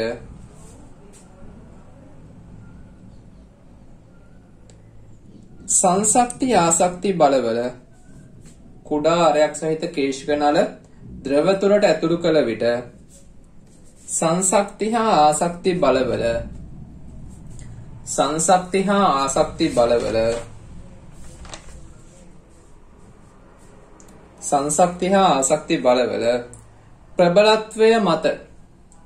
ප්‍රබලත්වය මත ද්‍රව කඳ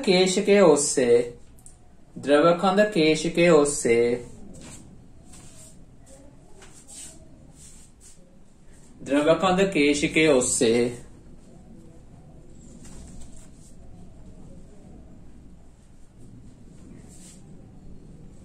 ඉහළට පහළට ගමන් කරයි.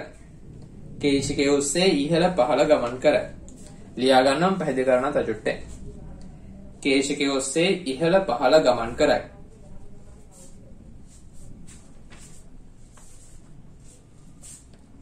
බාහිර ද්‍රව මට්ටමට වඩා ඉහළ පහළ ගමන් කරයි.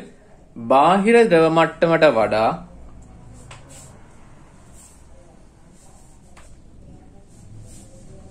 බාහිර ද්‍රව මට්ටමට වඩා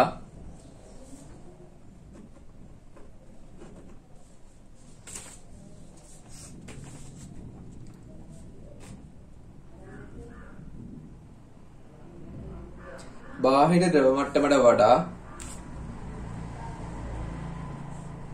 ද්‍රව කන්ද ඉහළට ගමන් කිරීම ද්‍රව කන්ද ඉහළට ගමන් කිරීම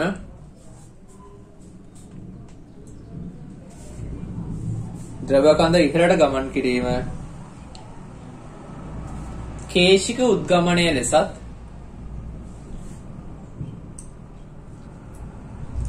කේශික උද්ගමනය ලෙසත්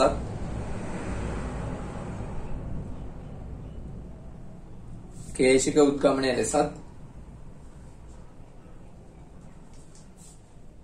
බාහිර ද්‍රව මට්ටමට වඩා කේශික උද්ගමනය ලෙසත් බාහිර ද්‍රව මට්ටමට වඩා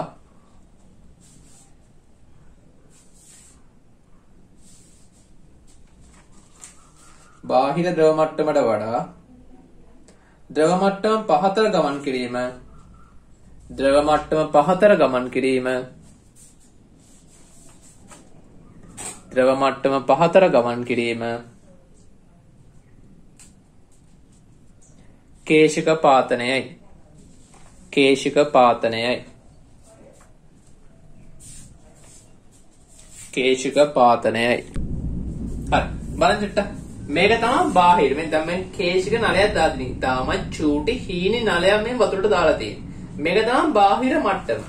එතකොට මෙහෙම නලයක් දැම්මට පස්සේ මේ නලය දිගේ වතුර කඳ ඉහළට නගිනවා නම් මේ නලය දිගේ වතුර කඳ ඉහළට නගිනවා නම් අපි මේකට කියනවා කේශික උද්ගමනය. කේශික උද්ගමනය. බාහිර ද්‍රව මට්ටමට වතුර කඳ පල්ලෙහාට යනවා නම් අපි කියනවා යාට කේශික පාතනය.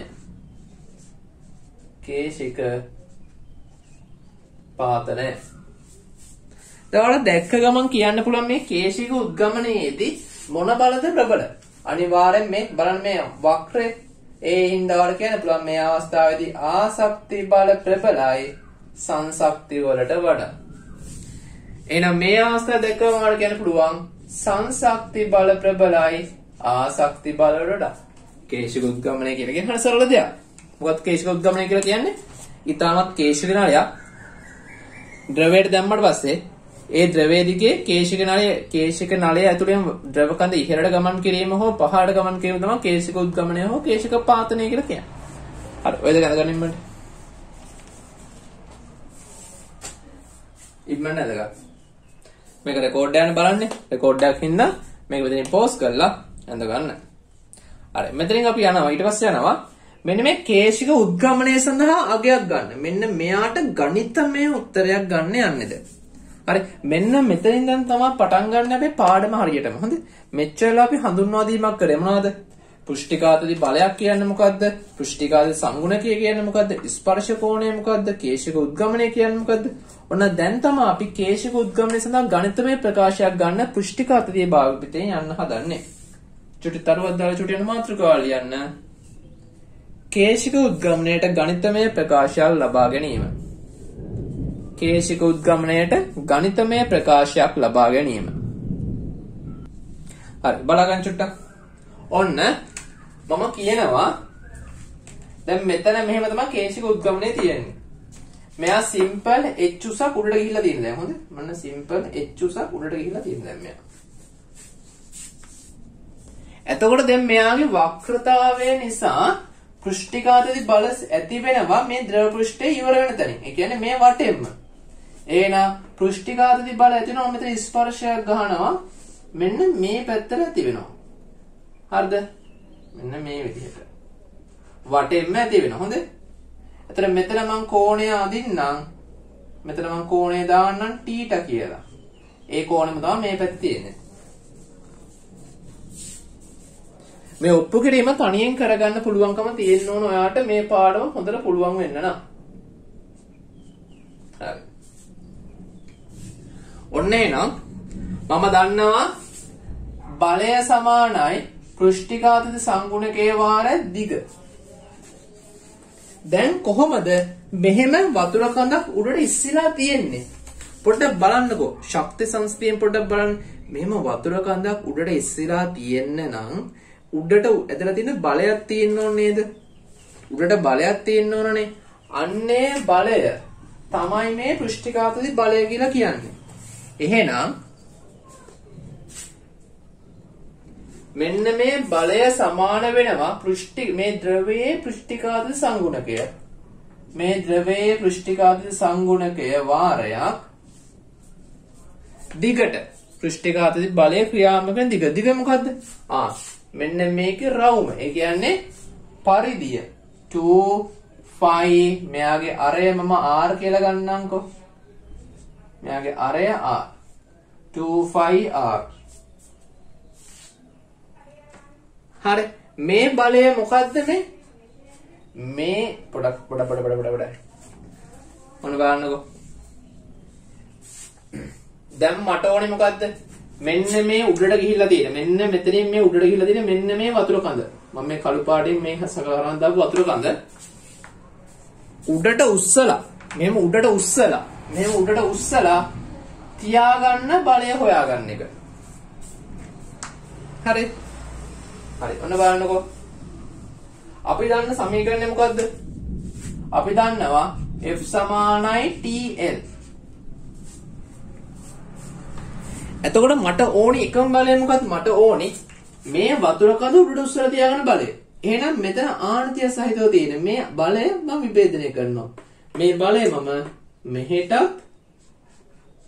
එහෙනම් මේක F cos theta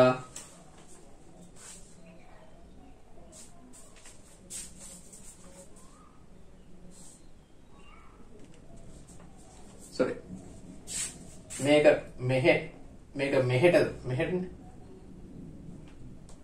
මෙහෙට F sin theta මේක මෙහෙට F cos theta. හරිනේ? මේ බලය මෙහෙට F cos theta මේ බලය මෙහෙට F sin theta. හරිනේ? F cos theta. හරි. එතකොට මට ඕනි නම් එමල්ලි මෙන්න මේ වතුර කඳ කොහොමද උඩට ඉස්සරහා තියෙන්නේ? එහෙනම් මේ වතුර කඳේ බරට සමාන බරක් උඩට තියෙන්න බෑ. එහෙනම් උඩට තියෙන බලය F වාරයක් cos theta සමාන වෙන්න ඕන මේ වතුර කඳේ බරට mg වලට. එහෙනම් මේ F වල ලියන්න පුළුවන් TL. T කියන්නේ පෘෂ්ඨිකාත සංගුණකය. L කියලා කියන්නේ බලය ක්‍රියාත්මක කරන දිග. එහෙනම් මේකේ 2 5 r cos theta අපි දන්නවා මම මෙයාගේ ඝනත්වය ලියන්නම් ρ කියලා වතුරේ. අපි දන්නවනේ ඝනත්වය කියන්නේ ස්කන්ධය බෙදීම පරිමාව කියලා. එහෙනම් මේ වතුර ටිකේ පරිමාව මට ලියන්න බැරිද? 5 r වර්ගය කියන්නේ හරස්කඩ වර්ගඵලය වාරයක් L කියලා කියන්නේ පරිමාව නෙමෙයිද? L නෙමෙයි එතන h. මේ මොකද? මෙන්න මේ වතුර මෙන්න උඩට ඉස්සලා තියෙන වතුර කඳේ පරිමාව නෙමෙයිද? 5r වර්ග h කියන්නේ. ඔව්. හරිද? එහෙනම් අපි දන්නවා ඝනත්වය කියන්නේ ස්කන්ධයේ තියෙන පරිමාව නම් පරිමාව මෙහෙට අපි දන්නවා ඝනත්වය සමානයි ස්කන්ධයේ බෙදීම පරිමාව. ස්කන්ධය සමානයි ඝනත්වයේ වාරය පරිමාව. එහෙනම් මෙතන ρ දැම්මා නම් ඒක mg ට සමානයි නේද? එහෙනම් බලන්න දෙපැත්තෙම මොකද වෙන්නේ? 5 ට 5 කැපිලා යනවා. එක r-යක් කැපිලා යනවා. එහෙනම් මෙතනින් එනවා 2t cos θ සමානයි r ρg. r ρh කියලා. මම මෙතනින් h යුක්ත කරන්න. h සමානයි 2t cos θ බෙදීම 2t cos θ බෙදීම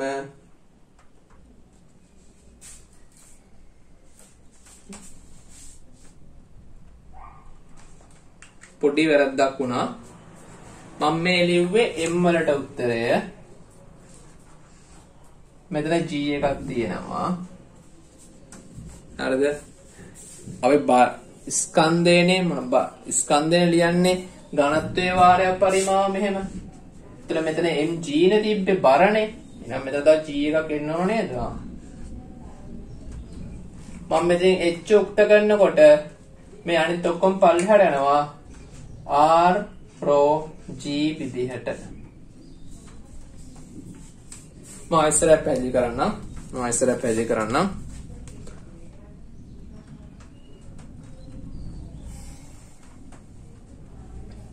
බලන්න මම ඉස්සරහ කියනවා. මෙතන මේ වතුර කඳ උඩට ඉස්සිලා තියෙන්න බෑ සාමාන්‍යයෙන් උඩට බලයක් නැත්තම්. නමුත් උඩට ඉස්සිලා කියලා කියන්නේ අනිවාර්යයෙන් උඩට බලයක් තියෙනවා. ඒ බලය ඇති කරන්නේ පෘෂ්ඨික ආතතිය. ඒ පෘෂ්ඨික ආතති බලය තියෙන්නේ ආනතව. ඒකට ස්පර්ශ කෝණයකුත් තියෙනවා. ඒ ආනත බලය sin θ මෙහෙටත් cos θ මෙහෙටත් කියලා විභේදනය කරන්න පුළුවන්. අතන මේ බර තියෙන්නේ සිරස්ව පල්ලෙහාට නම් මේ බර දරා ගන්නා බලය වෙන්නේ මේ පෘෂ්ඨිකාතතියේ සිරස් විභේදනය. එහෙනම් අපි දන්නවා පෘෂ්ඨිකාතතිය ලියන්න පුළුවන්. පෘෂ්ඨිකාතති බලය සමානයි පෘෂ්ඨිකාතති සංගුණකයේ වාරයක් දිග. එතකොට මේ පෘෂ්ඨිකාතති බලයේ සිරස් විභේදනය F cos θ සමාන වෙනව නේද? මෙන්න මේ වතුර කඳේ බරට. එහෙනම් F කියලා කියන්නේ TL කියලා කියන්නේ පෘෂ්ඨිකාතති බලය ක්‍රියාත්මක කරන රේඛාව. වතුර කැපිලා තියෙන නැවතිලා තියෙන්නේ මෙතනින්. එහෙනම් මෙතනින් තමයි පෘෂ්ඨිකාතති බලය ක්‍රියාත්මක වෙන්නේ. ඒක cos θ. මේ පැත්තෙන් අපි ඝනත්වය දන්න නිසා මට ස්කන්ධය ලියන්න පුළුවන්. ඝනත්වය සමාන ස්කන්ධය බෙදීම පරිමාව නම් ඒ ඇසුරෙන් මට මෙන්න මේ විදිහට ලියන්න පුළුවන්. එතනින් සුළු කරන් ආවම මෙන්න මේ උත්තරේ ගන්න පුළුවන්. එතකොට ඔන්න ඔතනට ආවට පස්සේ තව පොඩි දෙයක් වල පේන්න ඕන. මොකද්ද? ඔතනට ආවම තව පොඩි දෙයක් වල පේන්න ඕන. ඒක තමයි මේ දෙක කියන්නේ නියතයක්. T කියන්නේ පෘෂ්ඨිකාත සංගුණකයක්. ඒ සංගුණකය වෙනස් වෙන උෂ්ණත්වය මතයි භාවිතා කරන ද්‍රවය මතයි. R කියන්නේ නලයේ අර ඒක නියතයි. ρ කියලා කියන්නේ වතුර ඝනත්වය ඒක නියතයි. G කියන්නේ නියතයි. එහෙනම් මේ H කියන එක වෙනස් වෙන්නේ cos θ මත පමණයි නේද? හරි. එතකොට මේකේ දෙක කියන්නේ නියතයක්, simple T කියන්නේ නියතයක්. ඊට පස්සේ අපේ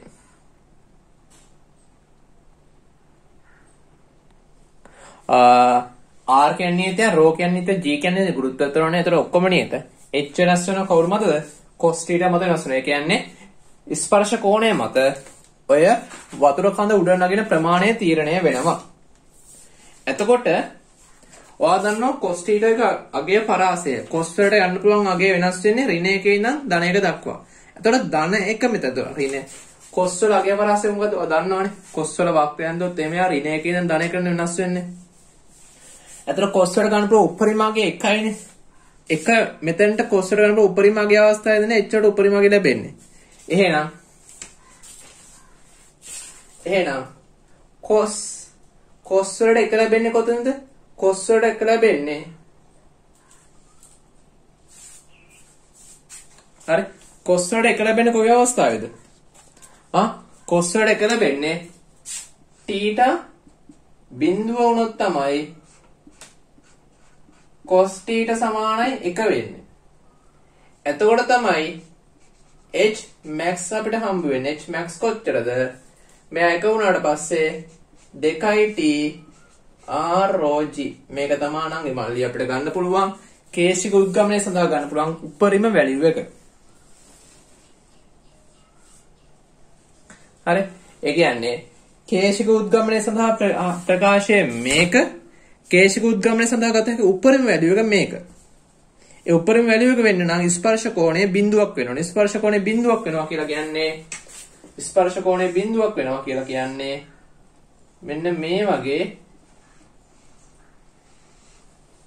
මෙන්න මේ වගේ ස්පර්ශයක් තියෙන්න ඕන. හරි හරි සම්පූර්ණ කරන්න ඕක මෙන්න අපි මේ කේශික උද්ගමනයේ ප්‍රකාශය තව පොඩ ඉස්සරහට ගිහිල්ලා ගන්නවා මේ ප්‍රකාශ හැම එකම තමන් ඔළුවේ තියෙනවනේ මෙතන අරන් තියෙන බලය පාවිච්චි කරලා තාඩියක් අපි ඉස්සරහට ගිහිල්ලා ගන්නවා පීඩන අන්තරය පාවිච්චි කළත් මේකටම ප්‍රකාශයක් ගන්නවා. ඒතර ඔයාලට තේරෙයි මේ දෙකේ වෙනස. හරි. බලන්න මෙතන cos බිඳුව වෙනවනේ cos බිඳුව වෙනවා කියලා කියන්නේ මේක පුළුවන් තරම් මෙතන ස්පර්ශ වෙන්න ඕන. හරි. ඔක මම ලියාගන්න. මම ලියාගන්නවා.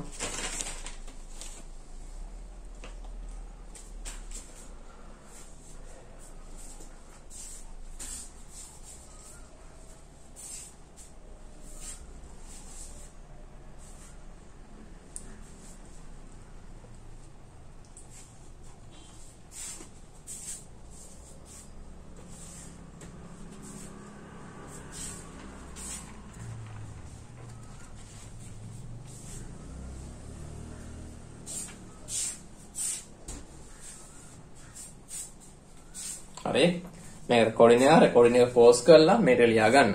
හරි අපි ඉස්සරහට යමු. මම හිතනවා තේරුණා කියලා මේ ගත්ත ප්‍රකාශය. මම හිතනවා මේ ගත්ත ප්‍රකාශය තේරුණා කියලා. මොනවා හරි ප්‍රශ්න තිබ්බොත් එම ඉස්සරහ බලන්න එකම දේ තමයි කියන්න තියෙන්නේ. වතුර නලයේ දිගේ වතුර උඩ නගිනවා. අන්න ඒක සඳහා ප්‍රකාශයක් ගන්න තියෙන්නේ. හරි. හරි. ලියන්න චුටි අනුමාත්‍රකාවක්. බුබුලක පැවැත්ම කෙරෙහි බුබුලක පැවැත්ම කෙරෙහි පෘෂ්ඨික ආතති බලපෑම චුටි අනුමාත්‍රකාවක්. බුබුලක පැවැත්ම කෙරෙහි පෘෂ්ඨික ආතති බලපෑම හරි ලියන්න යටතේ බිඳිත්තක් යනු අර මම පාඩම ලියන්න කලින් ඔයගොල්ලන් අහුවොත් බිඳිත්තයි බුබුලයි කියන්නේ දෙකක්ද? බිඳිත්ත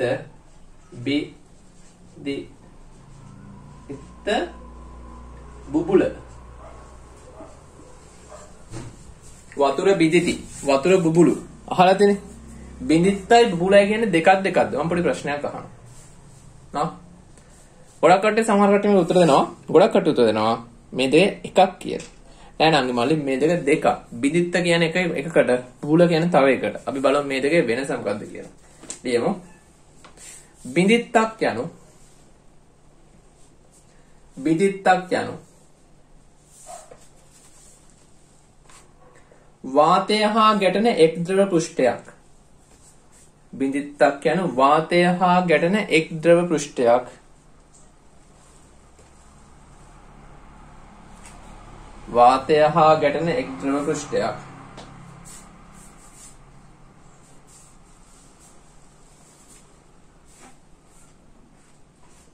වාතය හා ගැටෙන එක් ද්‍රව පෘෂ්ඨයක්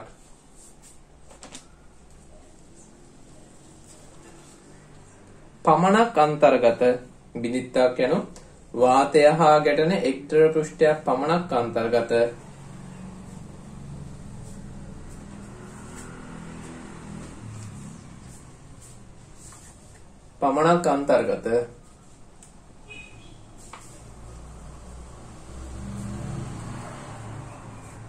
ගෝලාකාර ව්‍යුහයක් වන අතර ගෝලාකාර ව්‍යුහයක් වන අතර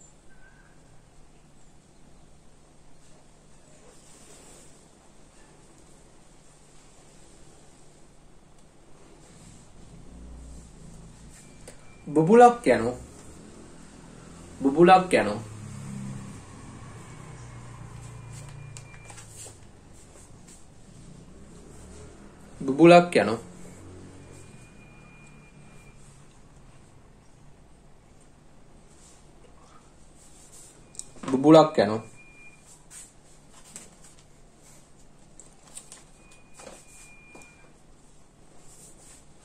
බුබුලක් යනවා. බාහිර හා අභ්‍යන්තරයේ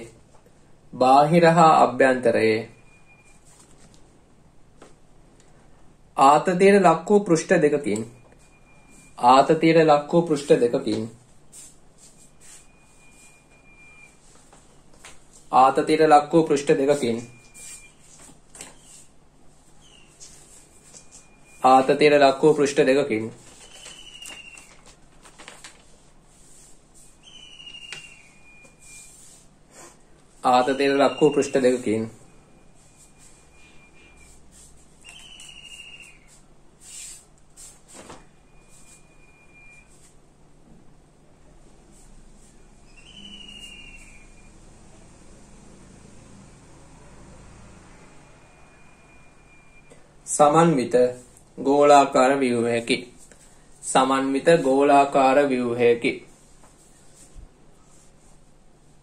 සමන්විත ගෝලාකාර ව්‍යුහයකි.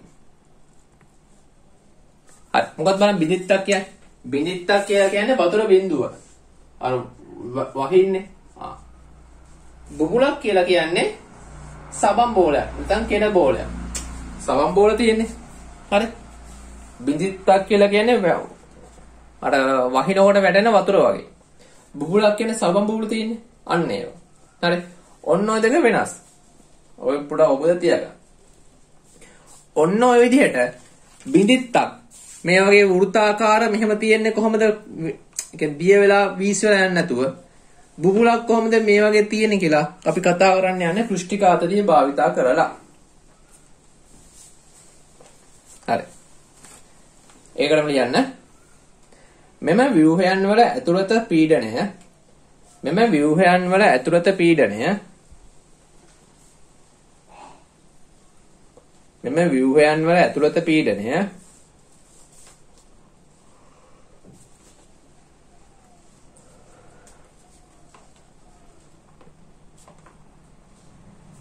පිටත වායුගෝලීය පීඩනයට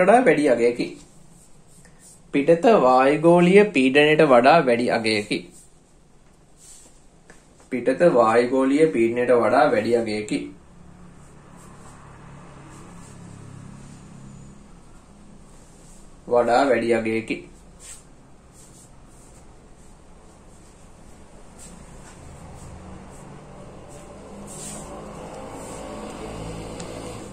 මෙම පීඩනාන්තරයේ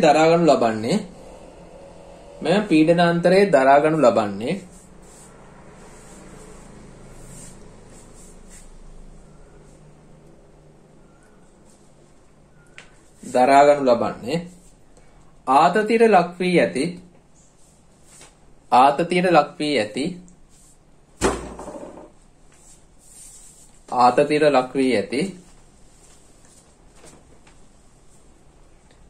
පෘෂ්ඨයේ පෘෂ්ඨික ආතති බල මගිනි. ආතතියට ලක් වී ඇති පෘෂ්ඨයේ පෘෂ්ඨික ආතති බල මගිනි.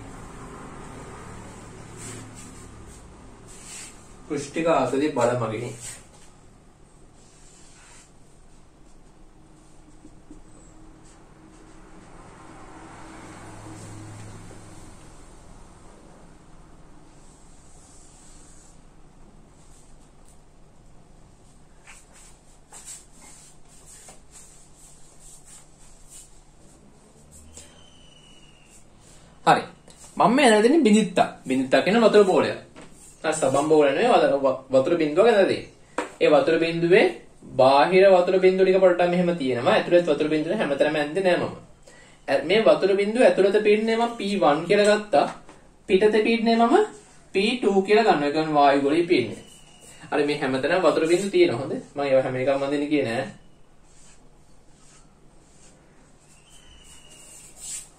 හරි. මෙන්න මෙයා මම දෙකට කපනවා. දෙකට කැපුවට පස්සේ මේ එක පළුවක් තමයි මේ පැත්තේ ඇඳලා තියෙනවා. එතකොට නංගේ මල්ලි ඔයා දැනගන්න ඕනේ මෙයාගේ පෘෂ්ඨික ආතති බලය ක්‍රියාත්මක වෙන්නේ කොහොමද කියලා. මේක කැපුවාට පස්සේ මේ පැත්තේ පළුවයි මේ පැත්තේ පළුවයි දෙන්න ආයෙත් එකතු වෙනවා. එකතු වෙන නම් මේ පළුවෙන් මේ පැත්ත අනිත් පළුවෙන් දෙන්නේ අනිත් පළුවෙන් මේ පැත්තට බලය ඇවිල්ලා ආයෙත් මේ වගේ එකතු වෙන්න බෑ. කපන්න බෑ කියන කතාව මම දන්නවා. මම හිතනවා කපන්න පුළුවන් කැපුවට පස්සේ මෙහෙම පේනවා කියලා. කැපුවට පස්සේ මෙන්න මේ දාර දෙකෙන් පෘෂ්ඨිකාතදී බල ක්‍රියාත්මක වෙනවා මෙන්න මේ විදිහට. මෙන්න මේ විදිහට පෘෂ්ඨිකාතදී බල ක්‍රියාත්මක වෙනවා දාර දෙක සම්පූර්ණ පරිදියෙන්ම.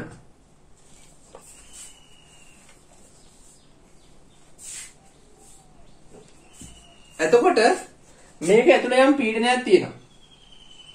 ඒ පීඩනය නිසා මේක ඇතුළේ තියෙන පීඩනය නිසා ඒ පීඩනය මෙන්න මේකෙන් මෙන්න මේ වක්‍ර පෘෂ්ඨය මත බලයක් ඇති කරනවා මේ දිශාවට. මම එයාව ගන්නම් simple F1 කියලා. y ගෝලීය පීඩනය නිසා එයත් මේ එළියෙන් වක්‍ර පෘෂ්ඨය මත තවත් බලයක් ඇති කරනවා මෙන්න මේ විදිහට. මම එයා ගන්නම් F2 කියලා. හරි තේරුණානේ? ඇතුළත පීඩනය නිසා එළියටත් එළිය පීඩනය නිසා ඇතුළට බලය ඇති වෙනවා. ඒ වගේම මම මේක කල්පිතමේ මෙතනින් කැපුවට පස්සේ මේ කපපු පෘෂ්ඨය හරහා පෘෂ්ඨිකාතදී බලය ඇති වෙනවා. මේ ඇති වෙන බලය මම F කියලා ගත්තොත් එහෙම මේ සමස්තම් බලය F කියලා ගත්තොත් එහෙම මට F ලියන්න පුළුවන්. අපි දන්නවා F සමානයි TL T කියලා කියන්නේ අපි දන්නවා F සමානයි TL මේක L කියන්නේ වටේ දිග එහෙනම් මේ ලියන්න පුළුවන් 2πrt r කියලා කියන්නේ මගේ අරේ. එහෙනම් පොඩ්ඩක් බලන්න. මෙතන මම බල සමතුලිතතාවය දානවා. ඒ කියන්නේ මෙන්න මේ කැපිටල් F බලය මෙන්න මේ බලය තියෙන මේ පැත්තට. F2 බලයක් තියෙන මේ පැත්තට. F1 බලය තියෙන අර පැත්තට. කොහොම බල තිබ්බත් මේ බෝලය මේ බුබුල මේ බිදිත්ත මේක මෙතනින් වෙනස් වෙන්නේ නැහනේ. එහෙනම් මේක බල සමතුලිතතාවය තියෙනවා. එහෙනම් ඔන්න බලන්න. කැපිටල් F දාන සිම්පල් F2 සමාන වෙනවා සිම්පල් F1 ට. તો කැපිටල් F ලියන්න පුළුවන් මට 2πrt කියලා. අන්න දැන් පොඩි ප්‍රශ්නෙට මුහුණ පානවා මම සිම්පල් F1 සිම්පල් F2 ලියන්නේ කොහොමද කියලා. නංගි මල්ලි මේක මීට කලින් ගොල්ලෝ ඉගෙන ගත්තේ නැති අලුත්ම දෙයක්. හරි වක්‍ර පෘෂ්ඨයන් මත බලපාන බලය ලියන ආකාරය. වක්‍ර පෘෂ්ඨයන් මත බලපාන බලය ලියන ආකාරය. මීට කලින් ඔය ඉගෙන ගන්න නැහැ. මේ කාරණේ අපිට මුළු සිලබස් එකේම හම්බෙන් තැන් දෙකක විතරයි. එක තැනක් තමයි මෙතන. අනිත් තැන චුම්බක ශේෂ පාඩම. කොහොමද මෙන්න මේ F1 බලයයි F2 බලය ලියනවා. හොඳට බලාගන්න මේ වගේ වක්‍ර පෘෂ්ඨයන් මත බලයක් ක්‍රියාත්මක වෙනවා නම් ඒ බලය ලියන්න පුළුවන් නම් මල්ලි මට මේ වක්‍ර පෘෂ්ඨය තියෙනවනේ. හරිද? දැන් මේ රවුම තියෙනවනේ. ඒ රවුම කපුවානේ මෙතන මැද. මෙන්න මෙයා. හරි. ඒ කියන්නේ විස්කම්බේ තියෙන්නේ. කේන්ද්‍රය හරහා යන විස්කම්බේ තියෙන්නේ. අන්නේ විස්කම්බේ වර්ගඵලය ගන්න. ඒ කියන්නේ මේ දැන් මේ රවුමනේ තියෙන රවුම හරියට මැදින් කැපුවට පස්සේ පැති දෙකක් එනවනේ. හරි.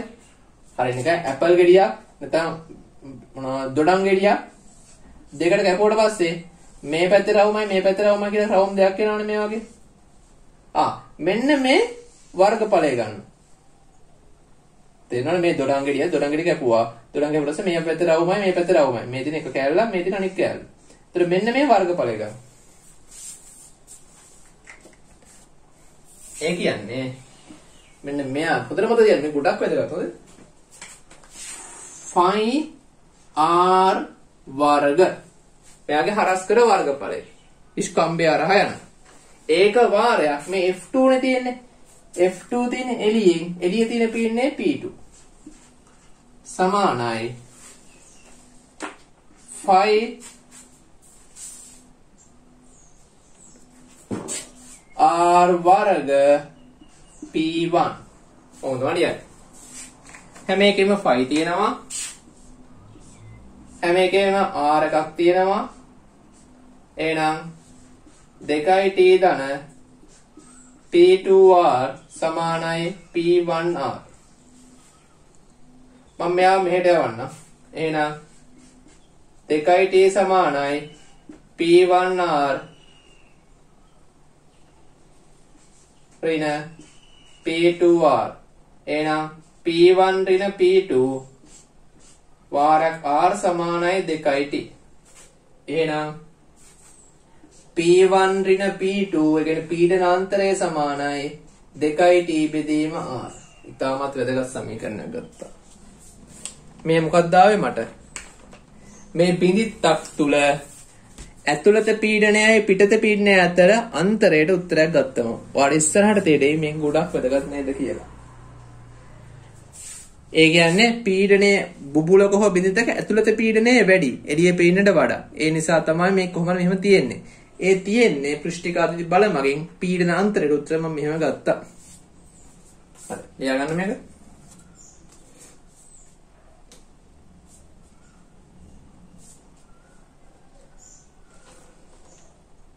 අතරම මේ ඇඳලා තියෙන්නේ බිඳිත්තක්. හොඳේ බිඳිත්තක තියෙන්නේ එක පැත්තක විතරයි හුලන් තියෙන්නේ මේ පැත්ත විතරයි. බුබුලක් ගත්තොත් ඇතුලෙත් හුලත් එළියෙත් හුලත්.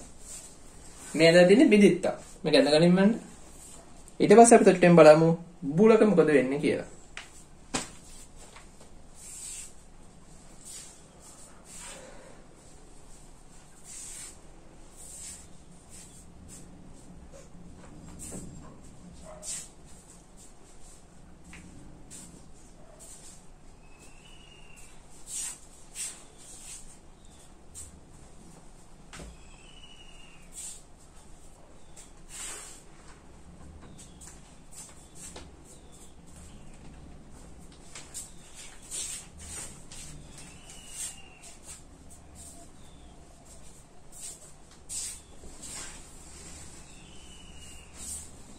හරි රෙකෝඩින් එක පෝස් කරලා මේ ටික ලියා ගන්න.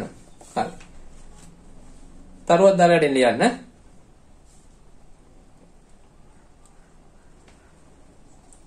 බුබුලක් තුල ආතති ලක් වූ පෘෂ්ඨ දෙකක් පවතින බැවින් බුබුලක් තුල ආතති ලක් වූ පෘෂ්ඨ දෙකක් පවතී.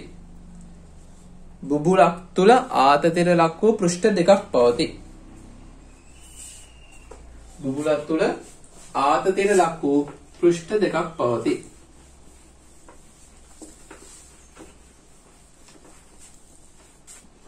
පෘෂ්ඨ දෙකක් පවතී.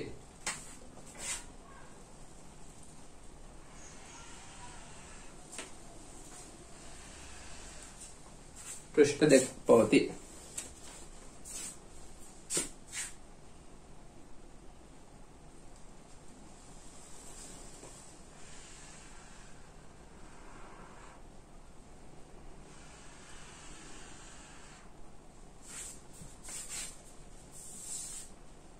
ඒ අනුව බිත්තියට වඩා වැඩි ඒ අනුව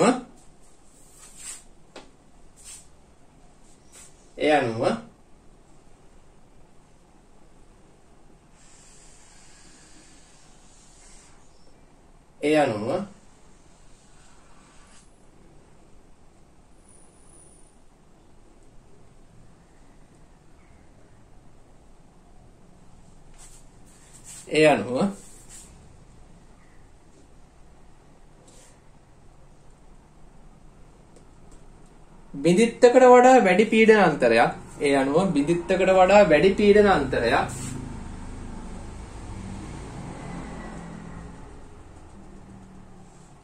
බිඳිත්තකට වඩා වැඩි පීඩන අන්තරයක්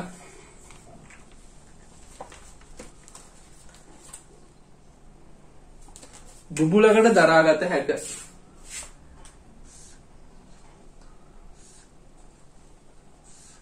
බුබුලකට දරාගත හැක.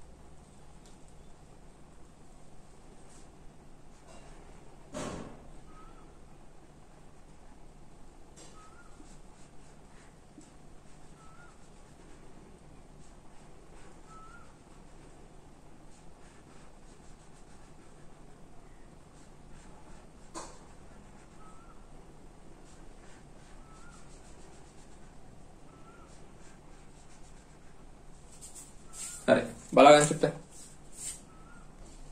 ඔන්න ඔය විදිහට බුබුලක් තුල ඇතුළත පෘෂ්ඨයකුත් තියෙනවා එළිය පෘෂ්ඨයකුත් තියෙනවා මේ දෙන හිල මේ දෙන එළිය සබම් බුබුලක් හිතන්නකෝ.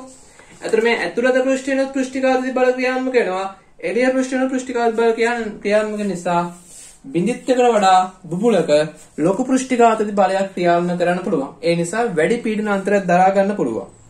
එතකොට මෙතනදී ඇති වෙන බලය මම ඉස්සෙල්ලා වගේම F1 කියලා ගන්නම්. පිටතින් ඇති වෙන බලය මම ඉස්සෙල්ලා වගේම F2 කියලා ගන්නම්. මෙහෙන් ඇති වෙන බලය කැපිටල් F කියලා ගන්නම්. මේකත් අර වගේම බල සමතුලිතතාව දැම්මට පස්සේ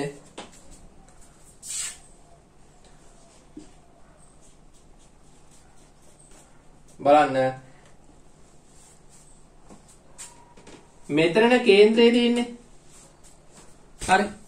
බලන්න චුට්ටක්. මෙන්න මේ ඝනකම නොසලකා හරින්න තරම් පුළුවන් තරම් කුඩයි. ඒ නිසා මෙන්න මේ මැද තියෙන රවුමේ පරිධියයි එළිය තියෙන රවුමේ පරිධියයි එකිනෙකට සමානයි. ඒ නිසා ඔන්න බලන්න මට ලියන්න පුළුවන් නේද මේ එළිය තියෙන පරිධියයි ඇතුළේ තියෙන පරිධිය දෙන්නගෙම තුව 4යි 5r කියලා. එකපාරට ඔලුවට ගියේ නැත්තම් එහෙම බලන්නකෝ. මම ඇතුළේ පරිධිය ලියනවා 2πr. එළිය පරිධිය ලියනවා 2πr. ඇයි මං එහෙම ලිව්වේ? මේ වෙනස නොසලකා හරින්න තරම් පුළුවන් තරම් කුඩයි. අපි සබම්බ බුලක් ගත්තොත් සබම්බ බුලේ ඝනකමක් අපිට හොයන්න පුළුවන්ද? බැහැනේ. හරි. ඒ නිසා තමයි එහෙම ලිව්වේ. ඒතර මම මේක ලියන්න පුළුවන් බල සමතුලිතතාවට අනුව capital F ධන simple F2 සමානයි simple F1. capital F ලියන්න පුළුවන් මට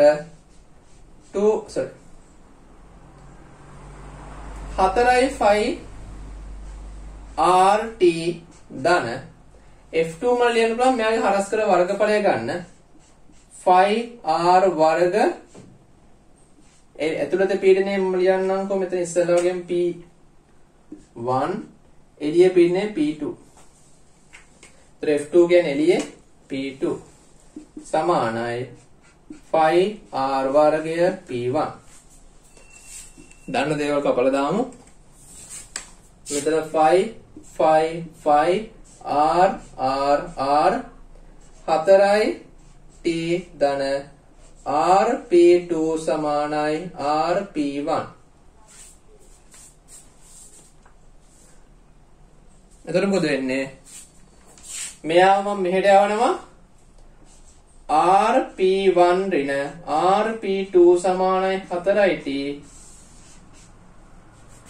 R එකට ගන්නවා P1 ඍණ P2 සමානයි 4යි T. එහෙනම් P1 ඍණ P2 සමානයි 4යි T බෙදීම R. බලන්නකෝ බිඳිත්තකාවේ මට පීඩනාන්තරයට P1 ඍණ P2 සමානයි 2යි T බෙදීම R. පුබුලකාවේ මට 4යි T බෙදීම R. මේක ඉතාමත් වැදගත්. හොඳයි. හරි මේකත් නේද මේක දියාගන්න මෙන්න.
හරි. රෙකෝඩින් එක ගන්න රෙකෝඩින් එක පෝස්ට් කරලා ලියා ගන්න. හරිද? හරි. ඔන්නම තමයි අපි දැන් මුලදීම කතා කරේ මොකද්ද? පෘෂ්ටිකාතති බලය කියන්නේ මොකද්ද කියලා කියා දුන්නා. ඊට පස්සේ පෘෂ්ටිකාතති බලය ඇති වෙන්නේ මොහොමද කියලා කියා දුන්නා. ඒ කියන්නේ සමජාතීය කියන්නේ එක සමාන අංශු සංසක්ති බල වෙනස් අංශු ආසක්ති බල අන්නේ වලින් තමයි පෘෂ්ටිකාතති බලය ඇති වෙන්නේ කියලා කිව්වා. ඊට පස්සේ පෘෂ්ටිකාතතිය සඳහා බලය සමානයි පෘෂ්ටිඝාත සංගුණකයේ වාරය දිග කියලා සමීකරණයක් ගත්තා. ඊට පස්සේ ස්පර්ශ කෝණය කියලා දෙයක් කියා දුන්නා. පෘෂ්ටිඝාතී බලය ක්‍රියාත්මක වෙන්නේ කොයි දිශාවලද කියන අවබෝධයක් ලබා දෙන්න. ඊට පස්සේ කේශික උද්ගමනය කියන්නේ මොකද්ද? කේශික පාතනය කියන්නේ මොකද්ද කියලා කතා කරා. එතනින් පස්සේ කේශික උද්ගමනය සඳහා ප්‍රකාශය මම ගත්ත සාමාන්‍ය පරිදි. හරි. ඊට පස්සේ පීඩනාන්තරය කියන්නේ බුබුලක බිඳිත්තක බුබුලක හා බිඳිත්තක පීඩනාන්තරය සඳහා ප්‍රකාශ ගත්තා. ඔය පීඩනාන්තරයෙන් තමයි බුබුලක් බිඳිත්ත වෘත්තාකාර නැත්නම් ගෝලාකාර ස්වරූපය රැකගෙන තියෙන පෘෂ්ටිකාතී බලය නිසා. හරි. දැන් අපි යනවා මේ පීඩනාන්තරය භාවිතා කරලා කලින් ගත්ත කේශික උද්ගමනයේ ප්‍රකාශය මෙන්න මේවා භාවිතයෙන් ලබා ගන්න. හරි. හොඳට බලා ගන්න මේක. ලියන් කරුවක් දාලා චුටි යන මාතෘකාව.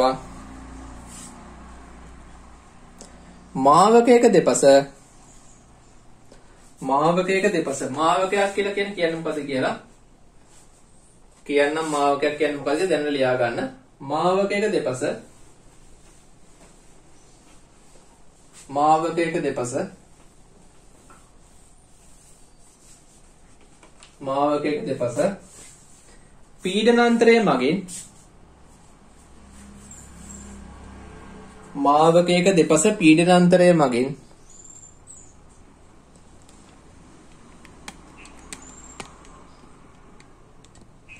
පීඩනාන්තරයේ මගින් කේශාකර්ෂණය පැහැදිලි කර ගැනීම. හරි. මාවකයක් කියලා කියන්නේ සරල දෙයක්. මාවකයක් කියලා කියන්නේ කලිනුත් කිව්වා. හරි. මෙහෙම නැත්තම් මෙහෙම තියෙන මාවක. මාවකයක දෙපස කියන්නේ මෙතනයි. පොඩ්ඩක් බලන්න. බිඳිත්තක් කියලා කියන්නේ මෙහෙම එකක්. පුපුලක් කියලා කියන්නේ ඇතුළත රවුමක් තියෙනවා පිටතත් මෙහෙම හදින්නේ. මෙන්න මෙහෙම එකක් තමයි පුපුලක් කියලා කියන්නේ. හරි. දැන් ඔයා දැනගන්න ඕනේ මොකද්ද? මෙන්න මෙයාගේ ඇතුළත පීඩනයයි පිටත පීඩනය අතර උත්තරයක් දන්නවා. මෙයාගෙත් දන්නවා. පොඩ්ඩක් බලන්න මෙයාගේ මේ පෘෂ්ඨයක් තියෙනවා මේ පෘෂ්ඨයේ එක පැත්තක විතරයි හුලං තියෙන්නේ. මේ පැත්ත විතරයි හුලං තියෙන්නේ. ඇතුළේ තියෙන වතුර. මේ පෘෂ්ඨේ මෙයා බලන්න. මෙයාගේ ඇතුළේ තුලං එළියේ තුලං. අන්න. දැන් එතකොට මෙතන මේ වතුර කියලා හිතන්න මෙයා. මේකේ මේ ඔක්කොම මොනවද ද්‍රවයක් මේ හුලං. එහෙනම් මෙතන පීඩනය P1 මෙහි පීඩනය P2 මෙන්න මේ දෙන්න අතර වෙනස මෙන්න මෙයාට සමාන. මෙන්න මෙයාගේ වෙනස වගේ දෙයක් තමයි උතර කියන්නේ. ඒ කියන්නේ දැන් මෙතන අපි ද්‍රව මාවකයක් ගත්ත උඩ තියෙන හුලං යට තියෙන ද්‍රවය. ඒතර එක පැත්තක විතරෙන් ද්‍රවය තියෙන එක පැත්තක විතර ද්‍රවය තියෙන බිඳිත්තක් වයි. එහෙනම් බිඳිත්තක පීඩනාන්තරය මෙතනට ආදේශ කරන්න පුළුවන් අපිට. අන්න එහෙම දෙයක් තමයි කරේ. හරි. බැරි වෙලාවත් මේ වගේ පටලයක් තියෙනවා. පටලය දෙපැත්තම හුලං තිබ්බොත් එහෙනම් මෙතන පීඩනය මෙයාට සමානයි. එහෙනම් මෙයාගේ පීඩනය මෙතන දාන්න පුළුවන් අපිට. අන්න ඒ වගේ සංකල්පයක් තමයි මෙතන යන්නේ. හරි. බලන්න චුට්ටක් මේක. මම දැන් යන්නේ කේශාකර්ෂණය සඳහා ප්‍රකාශයක් ගන්න කලින් ගත්තා වගේම. හැබැයි වෙනස් විදිහකට. බලන්න චුට්ටක්. හොඳට බලා ගන්න මේක.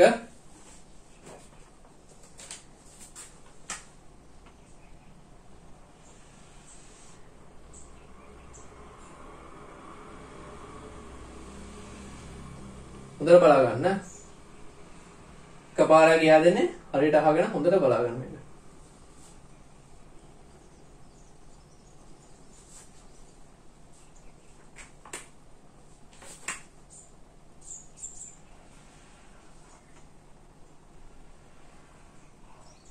හරි.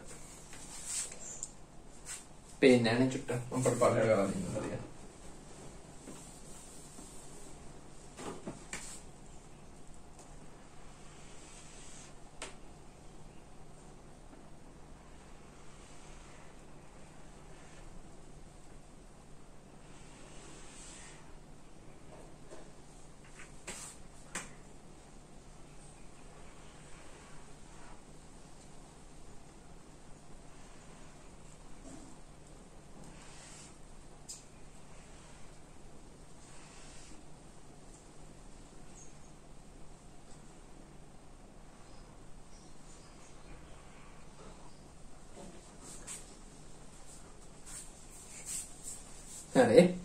ඔන්න බලන්න. මෙන්න මෙයාගේ මෙන්න මේ උස මම ගන්නවා සිම්පල් h කියලා. මේ වායුගෝලීය පීඩනය මම ගන්නවා p නෝට්. ඒතර වායුගෝලීය පීඩනය මෙතනටත් බලපානවා. මෙන්න මෙතනටත් බලපානවා. හරි එළියට වායුගෝලීය පීඩනය තියෙනවා.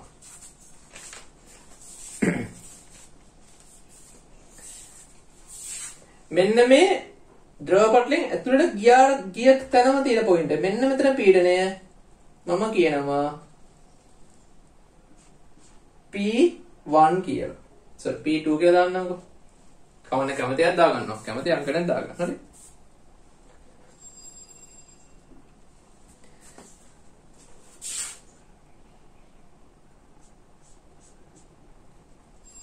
මෙන්න මෙතන පීඩනය මම ලියන්නම් P3 කියලා. හරි. දැන් හොඳට බලන්න මම මොකද්ද කරන්න කියලා. එකපාරින් අල්ල ගන්නවා මම මේ කරන දේ. හරි. මම දන්නවා මෙතන මොකද්ද මේ තියෙන්නේ කියලා. මෙතන තියෙන මේ ඇතුළේ තියෙන ද්‍රව්‍යය. හරි. මේ ද්‍රව්‍යය.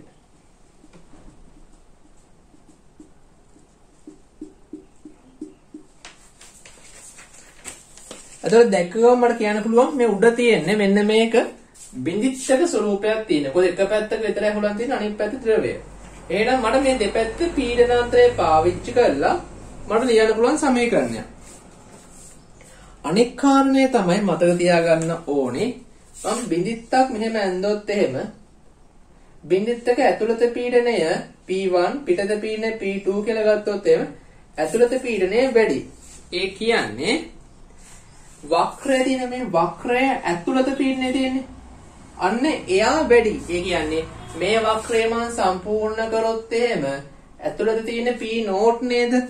අන්න එයා වැඩි එළිය තියෙන P2ට වඩා. එහෙනම් මට මේක මෙහෙම ලියන්න පුළුවන් කොහොමද? වක්‍රය ඇතුළත තියෙන පීඩනය P නෝට් ඍණ P2 සමානයි මේ තියෙන බිඳිත්තක මොකද්ද පීඩනාන්තර සමීකරණය 2t බෙදීම r. හරි. ඊට පස්සේ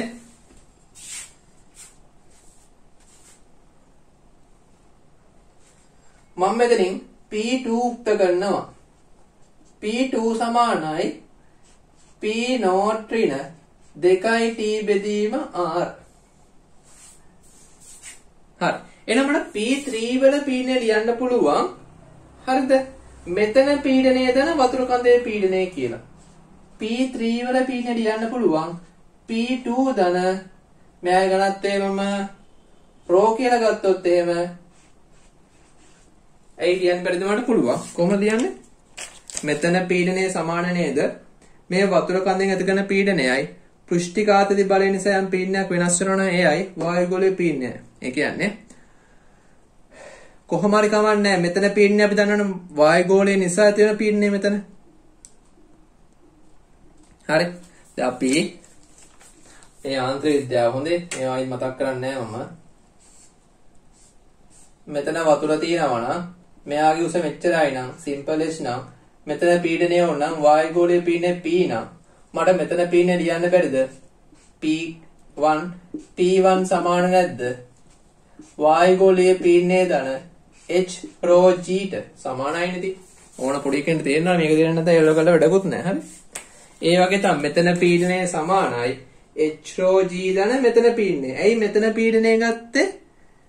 නංගි මල්ලි අපි යාන්ත්‍ර විද්‍යාව පාඩමේදී පෘෂ්ඨික ආතතිය ගැන සැලකිලිමත් උන්නේ නැහැ. පෘෂ්ඨික ආතතිය නිසා කෙලින්ම මට මෙතන වායුගෝලීය පීඩනය කියලා ලියන්න බෑ. පෘෂ්ඨික ආතතිය නිසා පීඩනය වෙනස් වෙනවා. හරිද? ඒ නිසා කෙලින්ම මට මෙතනින් මෙතන පීඩනය හිලින්ම ලියන්න බෑ. ඒ නිසා මෙන්න මේ විදිහට තමයි අතුලට යන්න ඕන. මෙන්න මේ සමීකරණයෙන් P2 උක්ත කරලා මෙතනට එනවා. එතන මෙතන පීඩනය දන්නවා. එහෙනම් මට මෙතන ලියන්න ඕන. නැත්තම් මට එකපාරටම මෙතන ඉඳන් මෙතන ලියන්න බෑ. මොකද මෙතන පෘෂ්ඨික ආතති බලයක් ක්‍රියාත්මක වෙනවා. අන්න ඒ නිසා. එහෙනම් මම මෙතන P3 වල ලිව්වා. මෙතන P3 ඇතුලේ P2 ඉන්නවා. P2ට මම මෙයාව ආදේශ කරනවා. එහෙනම් P3 සමානයි P not ඍණ 2t බෙදීම R ධන H rho G. දැන් චුට්ටක් බලන්න. P3 කියන්නේ මෙතන පීඩනය. මේ එකම මට්ටම. නේද? මේ එළියේ තියෙන P not තියෙන එකම මට්ටමේ තමයි P3 මම ගත්තේ. එහෙනම් ඇත්තටම බැලුවොත් එහෙම P not P3 සමාන වෙනව නේද? එකම එකම උස මට්ටමේ තියෙන වතුර කඳක පීඩනය සමාන වෙන්නේ. එහෙනම් P3 වෙනකොට P not දානවා. P not සමානයි P not ඍණ 2t බෙදීම R ධන H rho G.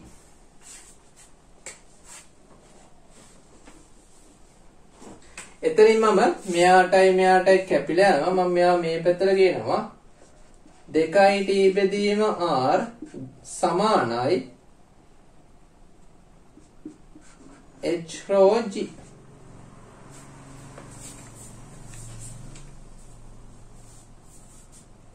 මෙතන මම H යුක්ත කරොත් එහෙම මට එනවා 2t බෙදීම R rho G. දැන් ඔයා කියයි අයියේ කලින් ගත්තේ මේ සමීකරණ නෙමෙයිනේ. ඔව් ඇත්ත. එහෙනම් මොකද්ද මේ වෙලා තියෙන්නේ? ඔන්න වෙලා තියෙන දේ. හරි හොඳට බලා ගන්න. අපි මේ සමීකරණය ගත්තේ බිඳිත්තක් සඳහා.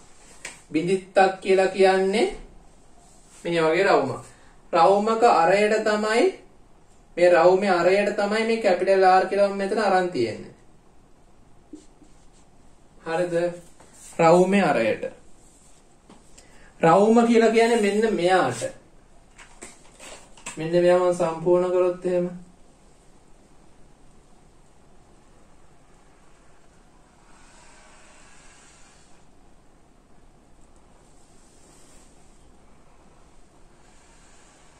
හරි අමාරු සම්පූර්ණ කරන්න. හරි. ආසන්න වශයෙන් මෙහෙම නේ සම්පූර්ණ කරොත් එහෙම.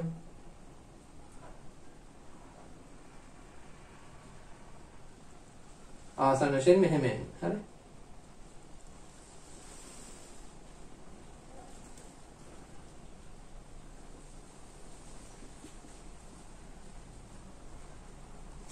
ආසන්න වශයෙන් ඔයම එන්නේ. එතකොට මෙතන මම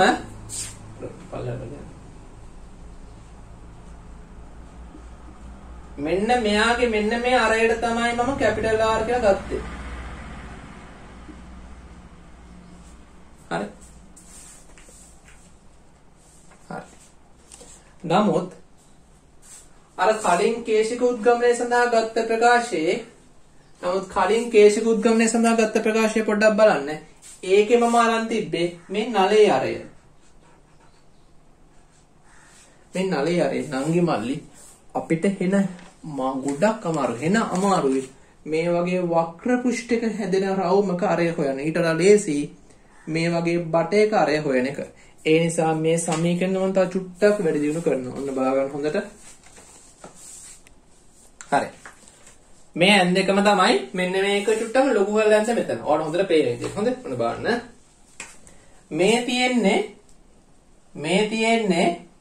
මේ නලය. මේ බටේ අරය. හරි මේ තියෙන බටේ අරය. මම යා සිම්පල් R කියලා දාන්න. හරි. මේ තියෙන්නේ මේ වෘත්තයේ අරය. මම යා කැපිටල් R කියලා ගන්නවා. අන්න. ඔන්න ඔය කැපිටල් R මෙන්න මෙයා තමයි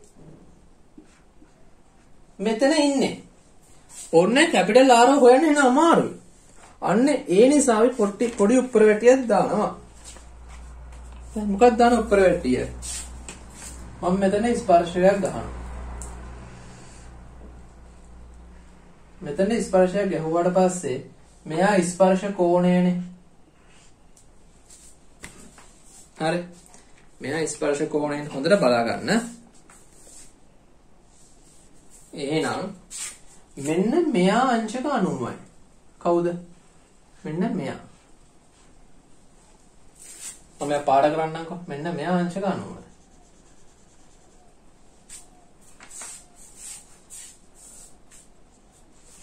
එයා අංශක 90 නම් මේ කෝණය කොච්චරද?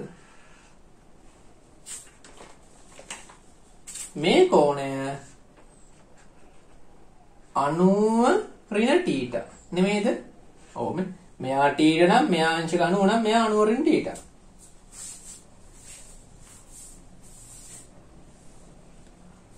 ඊට පස්සේ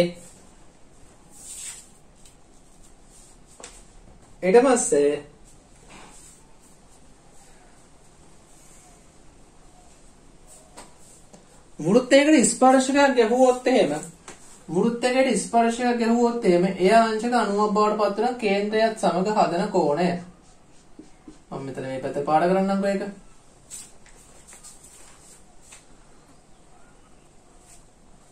එතකොට පොඩ්ඩක් බලන්න. මම පාඩවත් කැත වෙනවනේ. මම පොඩ්ඩ අනිත් පැත්ත හඳන්නම්කෝ. පොඩක් ගණිතමය සංකල්පයක් තියෙන. මේවා දන්න හොඳ ඒවා.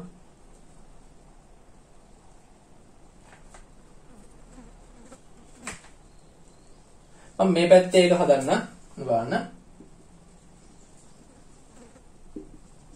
මම මෙතන ස්පර්ශයක් ගහලා තියෙනද? අන්න. මේ ස්පර්ශකය මේ කේන්ද්‍රය ආපාදනය කරන කෝණය අංශක 90යි. මෙන්න මේක. ඒ කියන්නේ මෙන්න මේකයි මෙන්න මේක.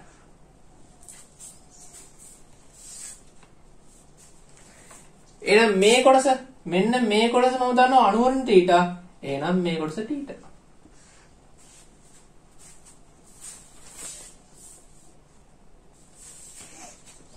එහෙනම් මට මෙතනින් cos ටික ලියන්න පුළුවන්.